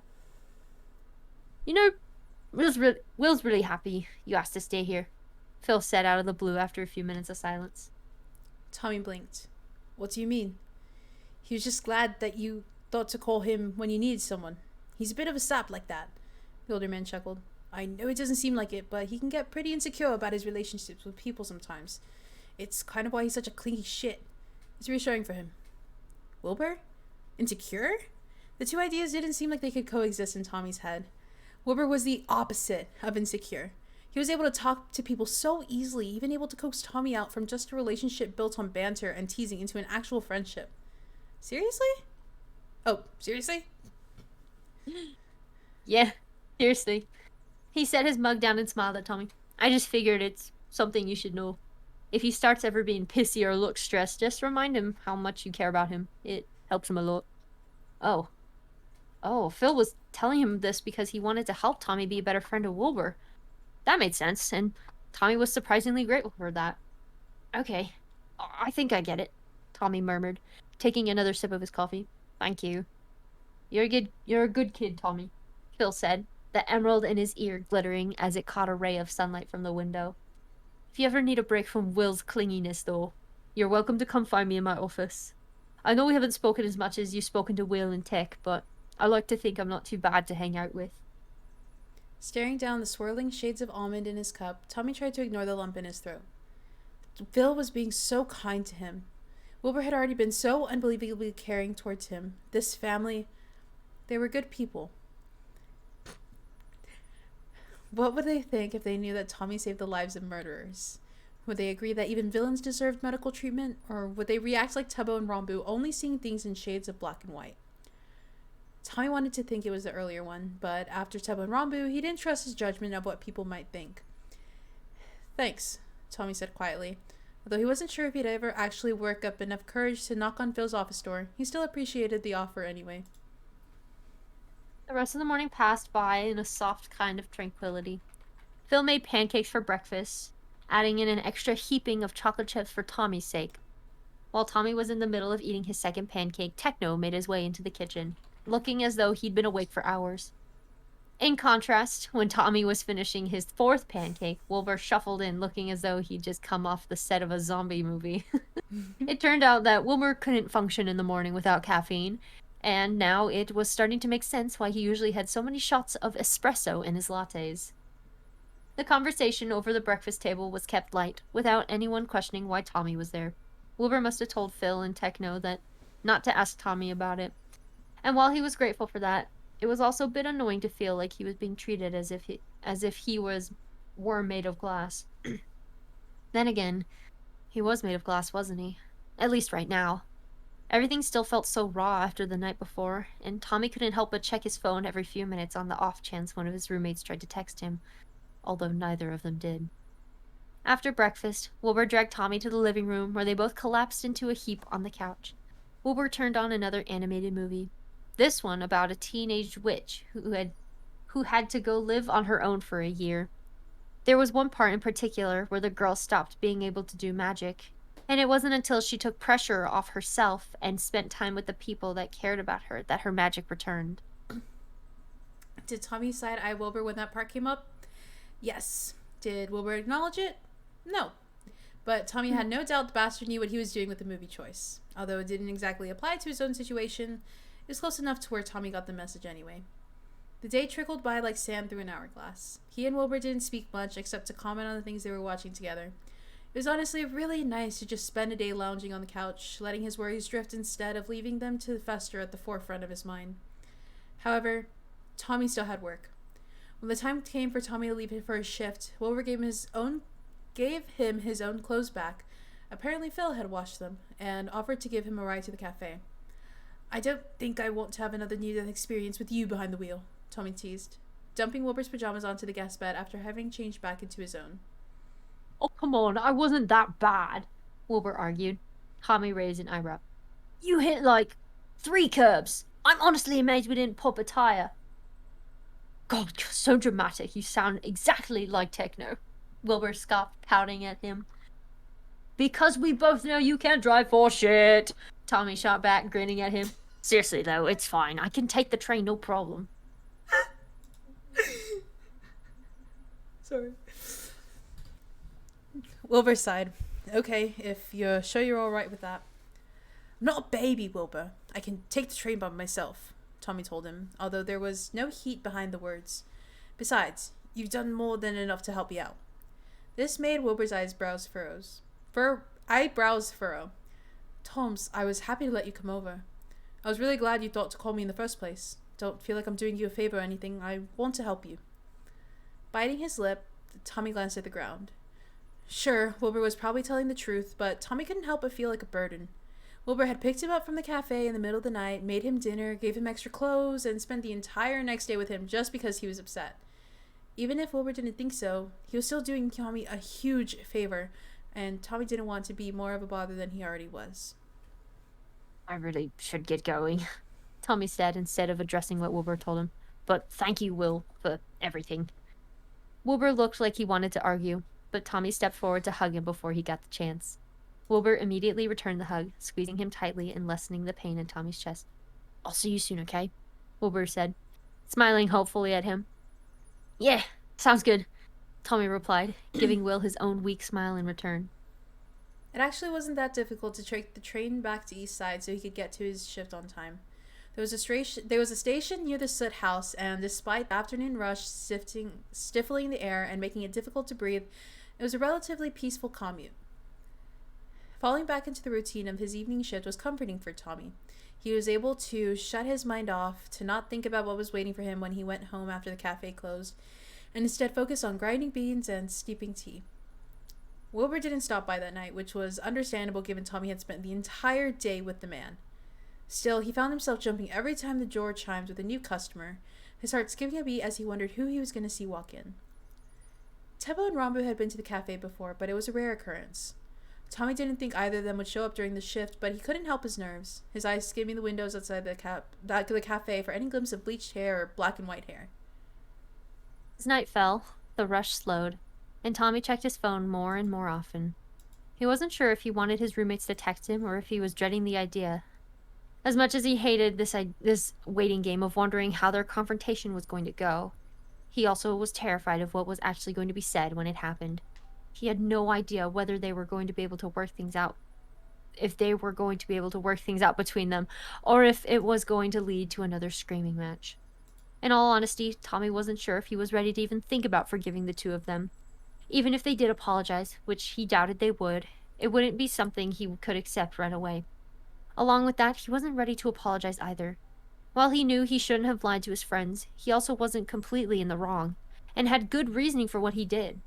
If Tubbo and Rambu were expecting an apology from him, well, they might be waiting a while on that. His shift came to an end without much fanfare, and the dread that had been curling in Tommy's gut with every passing hour grasped him by the throat. There was no more putting it off now. He had to go home. Maybe he went through the closing routine a bit slower than usual, but no one could prove it. And maybe as he started the walk home, he dragged his feet a bit more than necessary, but no one was around to call him out on it. The night air was cool against his flushed cheeks, and he took deep breaths to calm his racing heart as he got closer and closer to his apartment building. Anxiety fluttered in his stomach when he took a deep breath to steady himself. He was hit with the sour stench of burnt rubber from the road. Ah, city living. Tommy was almost halfway back to his apartment when a shrill alert rang out from his phone. Nearly jumping out of his skin, Tommy stopped dead in his tracks and pulled out his cell phone to see what was going on. There was an emergency alert blaring across his screen, and as soon as Tommy read what it was, he felt his mouth go dry.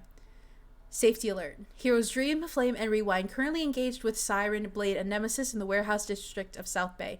Avoid the area if possible. Collateral damage to be expected. There was a button below the alert reporting live news footage, and Tommy tapped on it immediately. It took a second for his phone to load the video, but as soon as it did, his eyes went wide. A news helicopter seemed to be circling a warehouse roof, where 6 figures were all engaged in different kinds of battle. Blade was battling Dream, the villain expertly matching the blows of the 3 floating swords Dream was using to attack him. Siren was fighting Rewind, the time-manipulating hero, dodging every single blow Siren tried to use on him, and covering his ears before Siren could even get a single charm spoken word out. And then there was Nemesis. She had Flame pinned against what looked like some kind of water tower on the roof. But she wasn't pinning him physically. It was clear he couldn't move, but Nemesis was standing a few feet away, holding her hands out in front of her like she did when she was manipulating water. Nemesis lifted one arm, and Flame's arm lifted in mirror to it. Then she lifted her other arm, and Flame's arm did the same. Bile rose in Tommy's throat as he thought of how reminiscent it was of a puppet being pulled on by invisible strings. She was using her blood control again. Holy shit.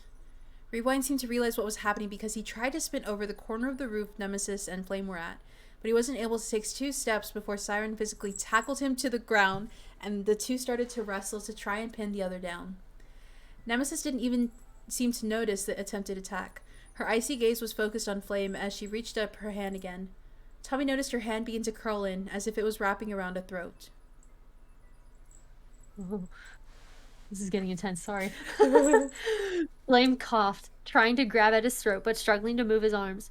Nemesis didn't falter, her hand curling in further and further as she, presumably, compressed blood flow around his neck. Nemesis was so focused on Flame, though, that she didn't notice Dream until it was too late. Tommy let out a horrified gasp as Dream tackled her from the side, slamming her into a wall with a force that left a dent in the brick. Flame collapsed to the ground, unconscious, and when the camera turned back to Dream, he could see he was now pinning Nemesis to the wall with his powers, and then the camera cut off.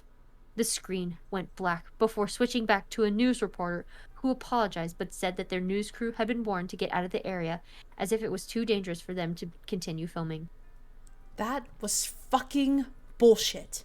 The Hero Committee was fine with letting everyone watch as Nemesis attacked Flame, but didn't want anyone to see Dream take her down in return.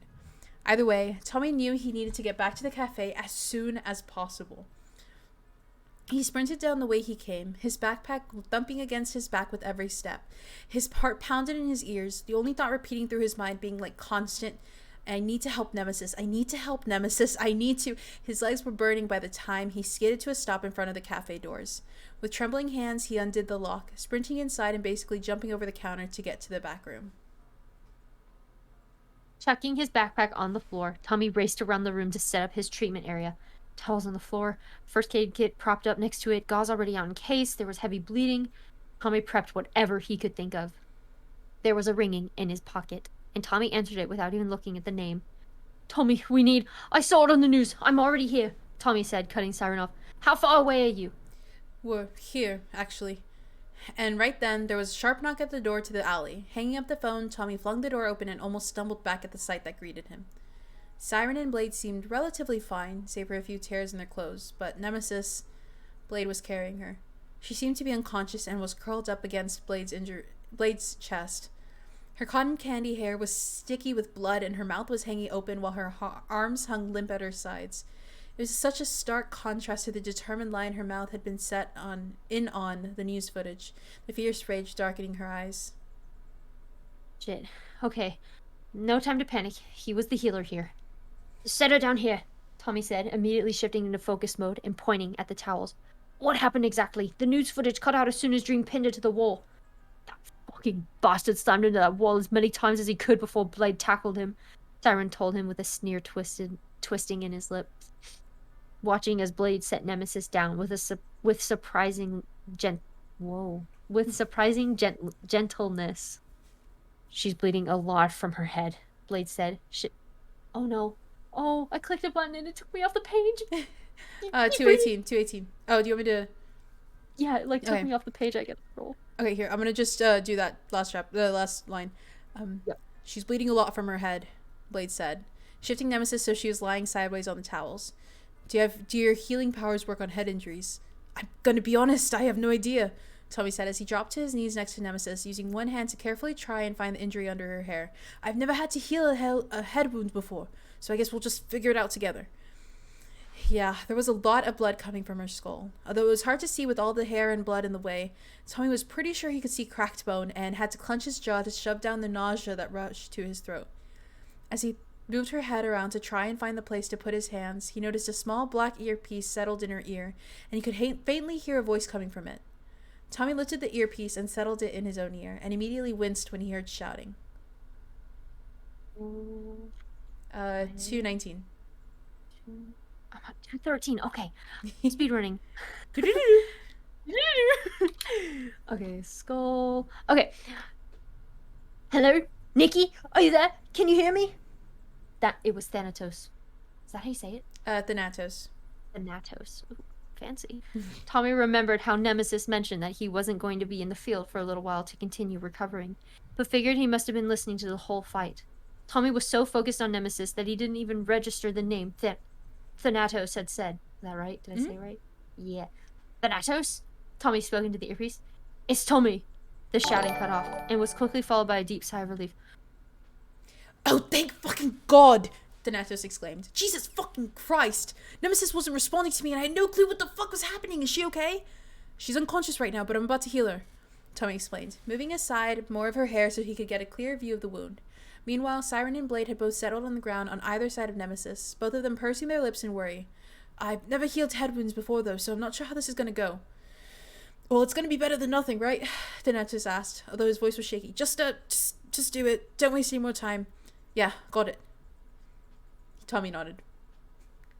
He looked down at the wound, trying to figure out where to place his fingers so he'd be keeping everything in place. Then, as gently as he could, he closed his eyes and let the energy seep out of him.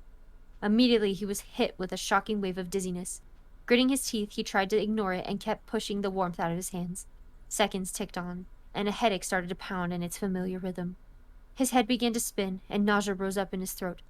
Fuck, it wasn't as bad as when he had to heal Iceman, but it really sucked. Finally, when Tommy could feel himself starting to tip to the side, he pulled his hands away. He pushed himself away from Nemesis's side, taking deep breaths as he swayed in place, sweat beading again across his forehead as he struggled to steady himself. There was an arm around his shoulders to steady him.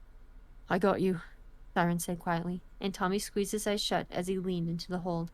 His ears were ringing now, and Tommy had the urge to run to the sink and throw up like he had the first time he healed Iceman. Still, he forced himself to sit in place. Thanatos was quiet in his ear, giving Tommy a moment to recuperate. Finally, after a few moments, Tommy was able to open his eyes again. He still felt nauseous as fuck, but there was still sweat pooling on the back of his neck, but the world wasn't spinning as much as it had been. Glancing down at Nemesis, he could see the fracture in her skull had smoothed out completely. There were still some scar lines, but for the most part, it seemed as though it had been healed. And yet, Nemesis' eyes remained shut. "What's going on?" Thanatos asked when Tommy was silent. "Is she awake yet?" Her head wound is healed," Tommy mumbled, blinking as he tried to focus on Nemesis's face. "But she's not waking up." "What the? Why isn't she waking up?" I don't know," Tommy admitted, anxiety curling around his gut as he stared at Nemesis's sleeping face. "She's breathing, but she hasn't opened her eyes." We should try to wake her up in case she has a concussion," Blade said, reaching out to rest a hand on her shoulder. "Nemesis, you gotta get up. I know you probably feel terrible, but you can't sleep right now." Nemesis didn't react. Oh, fuck. "Nemesis?" Tommy tried, reaching down to squeeze her hand. "Can you hear us?" "Nemesis, get up," Siren tried, his voice echoing with his charm speak. There was no response. "Shit. She's definitely unconscious, because if she had heard that, she would have gotten up," Siren said, dropping his arm from Tommy's shoulders. "Tommy? Tommy, what's happening?" Thanatos asked, his voice now edged with panic. "Come on, keep me updated. Is she awake yet? Is Nikki awake?" Tommy frowned. "Nikki?" he questioned, making Siren and Blade's heads whip towards him. That was the name Thanatos had said a few minutes earlier when Tommy had first put the earpiece in. There was a beat of silence from the other end of the earpiece.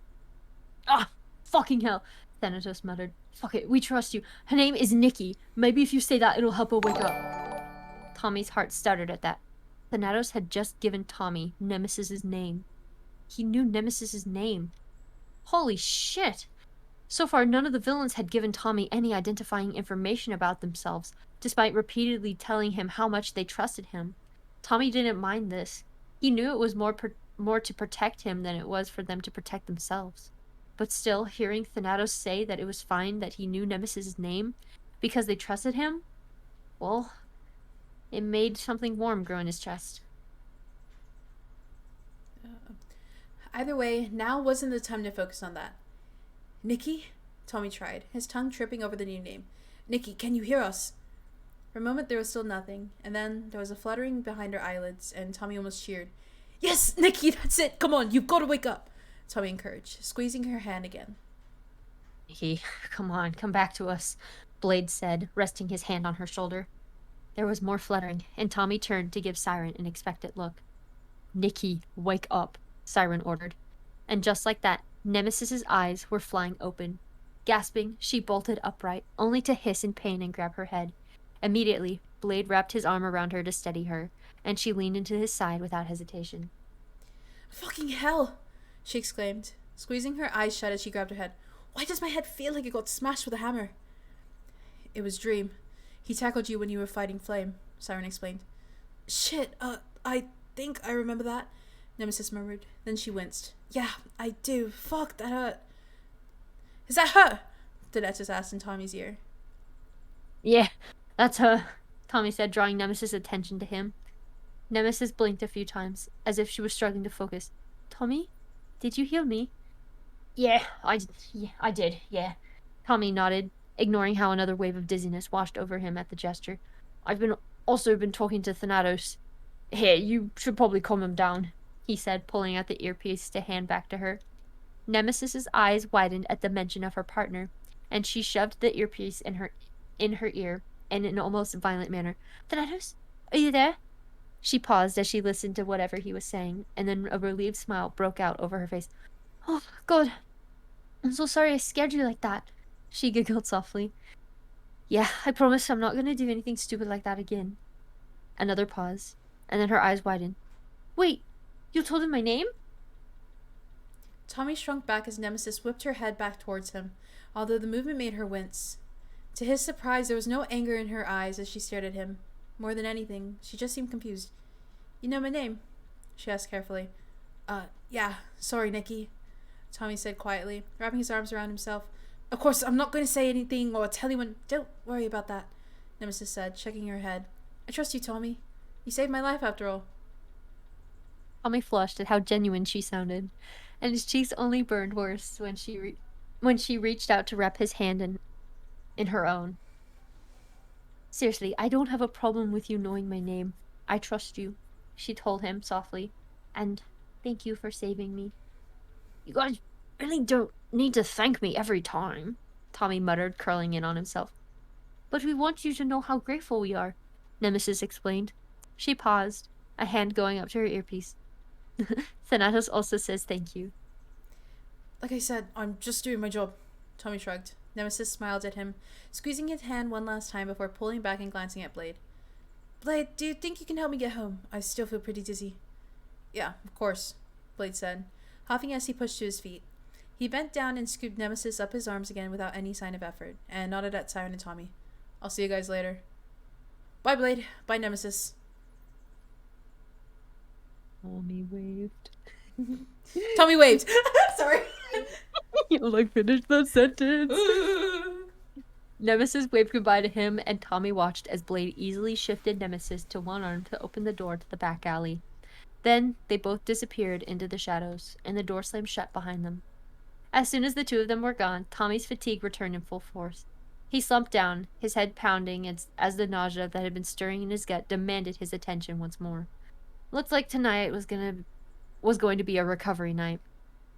I need to clean up, Tommy muttered, glancing at Siren before pushing himself to his feet.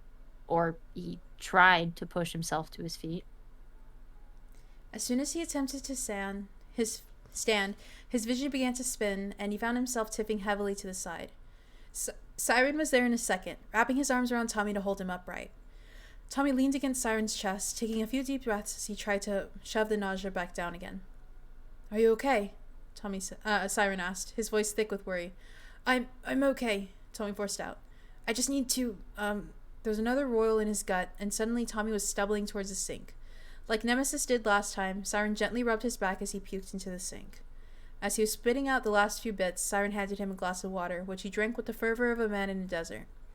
Once he was done, Tommy slumped against the edge of the sink and let out a pained whine. I hate when that happens, he mumbled, his eyes fluttering shut. Does that happen often? You throwing up after healing someone? Siren asked. Tommy shook his head. No, mostly just for bad injuries. Or, I think in Nemesis' case, it was a head injury, so it made me dizzy, which fucked up my stomach. He had begun to notice that depending on the injury, the side effects of his healing would be slightly different. Like for Iceman's burns, Tommy's hands had been painfully hot. For Jester's broken bone, Tommy had been extremely sore. Now it seemed that with Nemesis's head wound, Tommy was going to be dizzy as hell for the next day or so. Siren nodded. I'll help walk you home then. At the mention of home, Tommy froze. He couldn't go back to his apartment like this. Barely able to walk, fatigued out of his mind, and on the verge of throwing up? Tombo and Rambu would know exactly what he had done, and he really did not have the energy to try and harsh out that conversation, even though he knew he shouldn't put it off. In fact, just the very thought of going back and continuing that argument right now kind of made Tommy want to cry. He felt like shit, and the only thing he wanted to do was curl up in a bunch of blankets and not poke his head out till morning. I can't go home, Tommy stammered, blinking fast as the exhaustion started to weigh down his thoughts. My roommates were fighting, and I can't deal with them right now. Not like this. Hey, calm down. Siren said, his voice going soft. Don't worry, you don't have to go back there if you don't want to, but I want to make sure you're somewhere safe with people you trust that you know will take care of you. Is there somewhere like that I can take you? Tommy clenched his jaw as Wilbur's face appeared in his mind. He'd already taken advantage of his kindness so much in the last 24 hours, he hated the idea of coming right back to him, this time sick out of his mind and asking for help. But he trusted Wilbur. He knew this man wouldn't ask him any questions he couldn't answer, and Tommy also knew he was safe there. Safe with hot chocolate and warm sweaters and Wilbur's arm thrown around his shoulders. There's a place I think I can go, Tommy whispered, staring at his hands. Where is it? Will there be someone who can take care of you? Wilbur Whoa. Siren asked. Whoa! Siren asked, squeezing his shoulder. Tommy nodded. His name's Wilbur, but I just stayed at his place last night, and I feel bad asking to stay there again. Especially now that I'm sick and shit. There was a beat of silence from Siren, and Tommy glanced up to see the villain giving him a strange look. But then, the moment passed as quickly as it appeared, and Siren shook his head before speaking again. I doubt that Wilbur would mind having you stay there again. Especially since you're sick, Siren reassured. Do you trust him? Is he, a good friend to you? That was an easy question, at least. Yeah, I trust him. He's one of my best friends. He smiled to himself for just a moment. I don't think he'd protest if I'd stay with him again. He's way too fucking nice for that. I just don't want to be taking advantage of him. Tommy, I doubt he thinks of you as you taking advantage of him, Siren told him. In fact, he'd probably be happy that you trusted him enough to come to him. Tommy thought back to earlier that morning when Phil had told him Wilbur was really happy Tommy came over. Wilbur needed that reassurance that Tommy trusted him, that Tommy knew he could come to Wilbur when he needed help. Plus, it wasn't like he could go back to his apartment tonight, and there really was no other option besides Wilbur. Okay, Tommy finally agreed after a few beats. I'll go to his place. Siren beamed. All right, let me clean this up for you and we can head out. Tommy frowned. Wait, I can clean up myself. Shush, child. You need to go rest, so just sit down and wait. Although Tommy didn't like being ordered around like a child, he had to admit, standing already was difficult enough as it was. The idea of moving around the back room to clean up the towels and gauze sounded unbelievably exhausting. So, with a scowl on his face, Tommy watched the Siren put the towels where Tommy told him to and throw out the bloody gauze, making sure to hide it under the other trash in the bin. Then he wiped down the floor like Tommy normally did to make sure there was no blood stains he missed, all without a single word of complaint. Then, the two of them headed out. When Tommy's hands were shaking too badly to lock the door, Siren did it for him. At first, Tommy tried to walk down the street towards the train, but after stumbling a few times, Siren picked him up in his arms, ignoring Tommy's cursing protests. At one point, Siren also handed Tommy a red bandana to tie around the lower half of his face, just in case anyone decided to take pictures of the local supervillain sighting. It wasn't the best disguise, but it would do the trick for the time being. The train ride to South Bay was surprisingly uneventful, given that there was a supervillain carrying a teenager as if it was the most normal thing in the world. Unlike in the McDonald's so long ago, when the sight of Siren filled the cashier and patrons with fear, a few other subway passengers taking the train this late at night couldn't seem to care less. Sure, there were a few double takes, but no one seemed to want to fuck with their ride home by bothering the local supervillain. Sitting in the hard plastic seating of the train, Tommy slumped against Siren's side, hiding his face in the man's dark jacket to try and shield himself from the harsh fluorescent lights of the subway. Siren didn't seem to mind this, looping an arm over his shoulders to try and pull him closer and help him hide his face even more. Once they were off the train, Siren carried him all the way to the row of brownstones that the Soot family household was settled at. However, before they got close to the house, Siren put him down. This is as far as I can go, Siren said, an apology laced in his tone. We don't want to risk Wilbur seeing you with me, now would we? Tommy stumbled a bit as another wave of dizziness washed over him, but quickly gained his footing. Don't worry about it, big man. I got it from here. All right, Siren said, ruffling his hair with a gloved hand. Remember, I'm always just a text away if you need me. Snorting, Tommy lightly slapped Siren's hand away. Yes, no, I know. Now go fuck off back to Evil there. Grinning at Tommy, Siren nodded once before turning on his heel and disappearing around the corner of the street. Tommy waited a few seconds to make sure he was steady on his legs before he turned and made his way down the sidewalk, watching the numbers on the houses for the one that matched the Soot house. It wasn't that far of a walk, thankfully. Tommy stumbled up the steps, already feeling embarrassment burn in his cheeks as he steadied himself in front of the door. Shit. Despite Siren's reassurance, he still felt bad about coming back here so soon. A part of him wanted to turn around right now and take the train back to East Side. Maybe he could sleep in the cafe. He's sure Puffy wouldn't mind. No. Tommy was being stupid. Wilbur would probably call him a dumbass if he knew Tommy was getting so worked up about this. He needed to stop getting embarrassed and learn how to ask for help. So, gritting his teeth, Tommy lifted a hand and knocked on the door. For a moment there was silence. Then there was the sound of something crashing inside, followed by a loud "fuck!" It sounded vaguely like Wilbur. Then there was another crashing sound, and Tommy wondered if he should call out to ask if everything was okay. But before Tommy could get too worried, the door swung open, revealing a panting Wilbur. His hair was completely messed up, and his cheeks were red, as if he'd just been running. Still, his eyes widened when he saw Tommy. "Tommy, you're back?" he asked, something strange in his voice.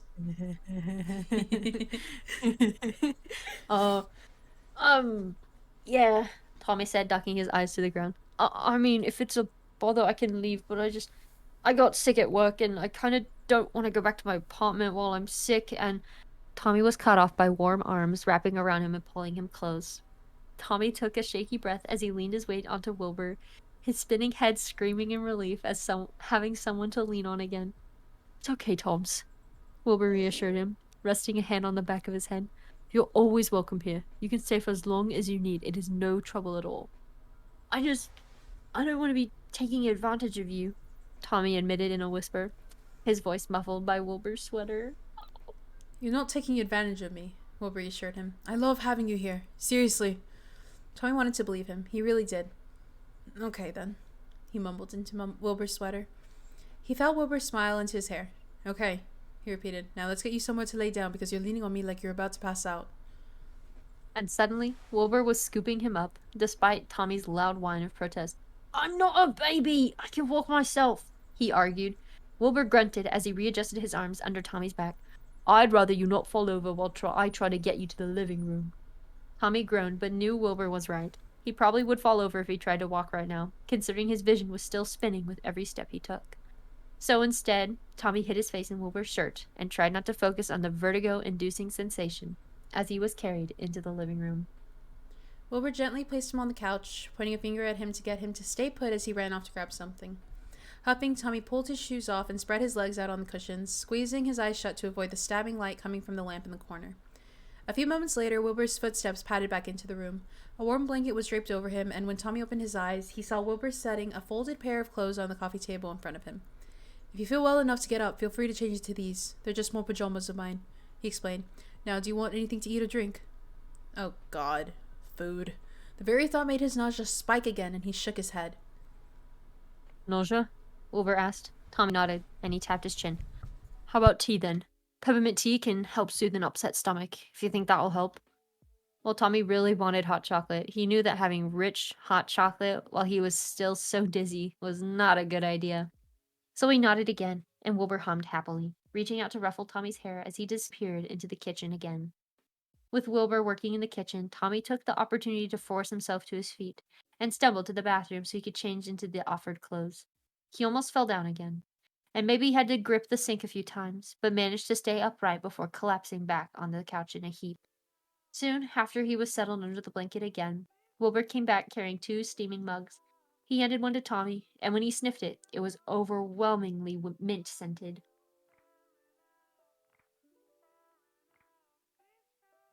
Hitsage? Sorry, my mic was turned off and I thought I turned it back on. Ah! I pulled... There we go. There's my blooper. Yeah, one of us. One of us. Okay. "I put a little bit of honey in it to sweeten it, but if you want more, let me know," Wilbur said, leaning back against his side of the couch and sipping his own tea. Tommy took a hesitant sip and sighed in relief when the warmth hit his tongue. Despite the strong mint scent, the flavor wasn't nearly as intense. It was sweet with a hint of peppermint, the two in a careful balance that had been perfectly crafted. Although his head was still spinning, the mint immediately calmed the roiling nausea, and Tommy drank nearly half the mug before putting it back on the table. Then he settled back into the couch, nestling into the arm of it as he closed his eyes again. Keeping them open was too disorienting, and the fatigue was still weighing down his bones. But it was hard to get comfortable against the couch. He readjusted a few times, struggling to find a good position to fall asleep in. Then he heard Wilbur shift beside him, and suddenly he was being pulled towards a warm chest as arms wrapped around him. In his sleepy state, he immediately leaned into the touch, and Wilbur shifted around until they were both stretched out, with Tommy's head resting on his chest. Actually gonna cry. Hold on. Tommy was dangerously close to falling asleep now. He was tired, dizzy, and the tea had soothed his stomach for the time being. Not to mention Wilbur was a very comfortable pillow. As he started to doze off, Wilbur's voice pulled him back to reality. "I'm sorry," Wilbur whispered, his voice absently playing with Tommy's hair. Tommy didn't open his eyes, but frowned all the same. "Sorry for what? You haven't done anything wrong." Wilbur didn't need to apologize for anything. If anything, Tommy should be the one apologizing to him for showing up at his door unannounced and expecting Wilbur to take care of him. Wilbur sighed. "I have done something, though," he admitted, voice still low. "I'm keeping something from you." More secrets? A part of Tommy wasn't surprised. It seemed everyone these days had their own secrets, especially him. While he knew he should be upset, he also hadn't told Wilbur about his new side job, and he had no plans to. Unlike Tumbo and Rambu, Wilbur didn't push for his secrets, so in turn, Tommy didn't push him for his. And along with that, he hadn't known Wilbur nearly as long as he knew the two of them. Their secrets stabbed at his heart because he thought they knew they could trust him after all their years together. Despite the fact that Tommy trusted Wilbur, he wouldn't expect the same from him, just because they'd only known each other over a few months. Oh, yeah. So Tommy found he didn't really care about Wilbur's secret. "I'm keeping something from you too," Tommy admitted, still keeping his eyes shut. "We all have secrets." "Yeah, but this is something you deserve to know, but I can't tell you," Wilbur said, and Tommy could imagine the frustrated frown on his face. "Is it because it'd be dangerous for me to know?" Tommy asked, making Wilbur stiffen. Yeah, it would be," Wilbur confessed. Maybe it was because of how tired he was, or maybe he just knew how to deal with the conversation of dangerous secrets now. But Tommy's response was easy. "That's why I can't tell you mine either," Tommy replied. "So we're even." "But it's fine, Wilbur. Seriously," Tommy said, his voice slurring as he got dragged closer to the edge of sleep. "Now stop being a dramatic bitch and let me sleep." Wilbur sighed. "Okay, get some rest, Toms." In the morning, Tommy was probably going to think a lot more about what Wilbur's secret could be, and how he felt about the idea of someone else he trusted keeping something from him. But for now, Tommy let himself sink into Wilbur's warmth, and into the sweet void of sleep. I am going to cry. I am going to cry. I might just cry. I actually teared up a little bit. I hate it here. I hate this fanfic. It hurts me in every single way. It hurts me so nicely, and it sucks. But I love it. Yes. It's so good. Yes. Okay. Oh my god. Well, chat. I hope you guys enjoyed that. I gotta go, okay? I gotta do this assignment, okay? Go do the assignment. Thank you for reading with me, Julie. I'll be right back, okay? Okay. Bye, chat. I'll be back. Bye. Okay, chat. Thank you guys so much for watching. We're gonna have to... Okay. I am not going to rate anybody. Nobody I know that is live right now. So, chat. Scatter, okay? Go do what you need to do. If you need to go do some chores, go do some chores. If you need to go sleep, go get some sleep. If you need to do homework and rush like I did and do it now, okay? I'm not gonna rate anybody just because I really don't have the time. But thank you guys so much for watching. I will be streaming on Saturday, okay? Streaming at 1, okay? I'm not streaming tomorrow. I'm streaming at 1 p.m. CST, 2 p.m. EST, 10 a.m. No, 11 a.m. PST. There we go. Okay, so because we have the 24-hour SMP, I was announced. I'm a member. So cool, so epic. So I'm going to be streaming for as many hours as I can, definitely overnight. So, chat, I will see you guys on Saturday. No stream tomorrow, just because I am really busy. But I will be streaming tomorrow, okay? I mean, no, not tomorrow. This will be up on the VODs channel too. Yes! So if you want to rewatch the VOD, you can rewatch here or rewatch on the VODs channel. And if you haven't seen any of the other series. I have a playlist on my VODs channel just for this of me and Julie reading all the previous 10 chapters. But yeah, have a lovely day or night wherever you are, and I will see you in the next stream, which will be on Saturday for 24-hour SMP. We're going to be grinding for a Hunger Games style match in 24 hours, okay? But have a lovely day or night wherever you are, and I'll see you in the next stream, which will be on Saturday. Bye-bye!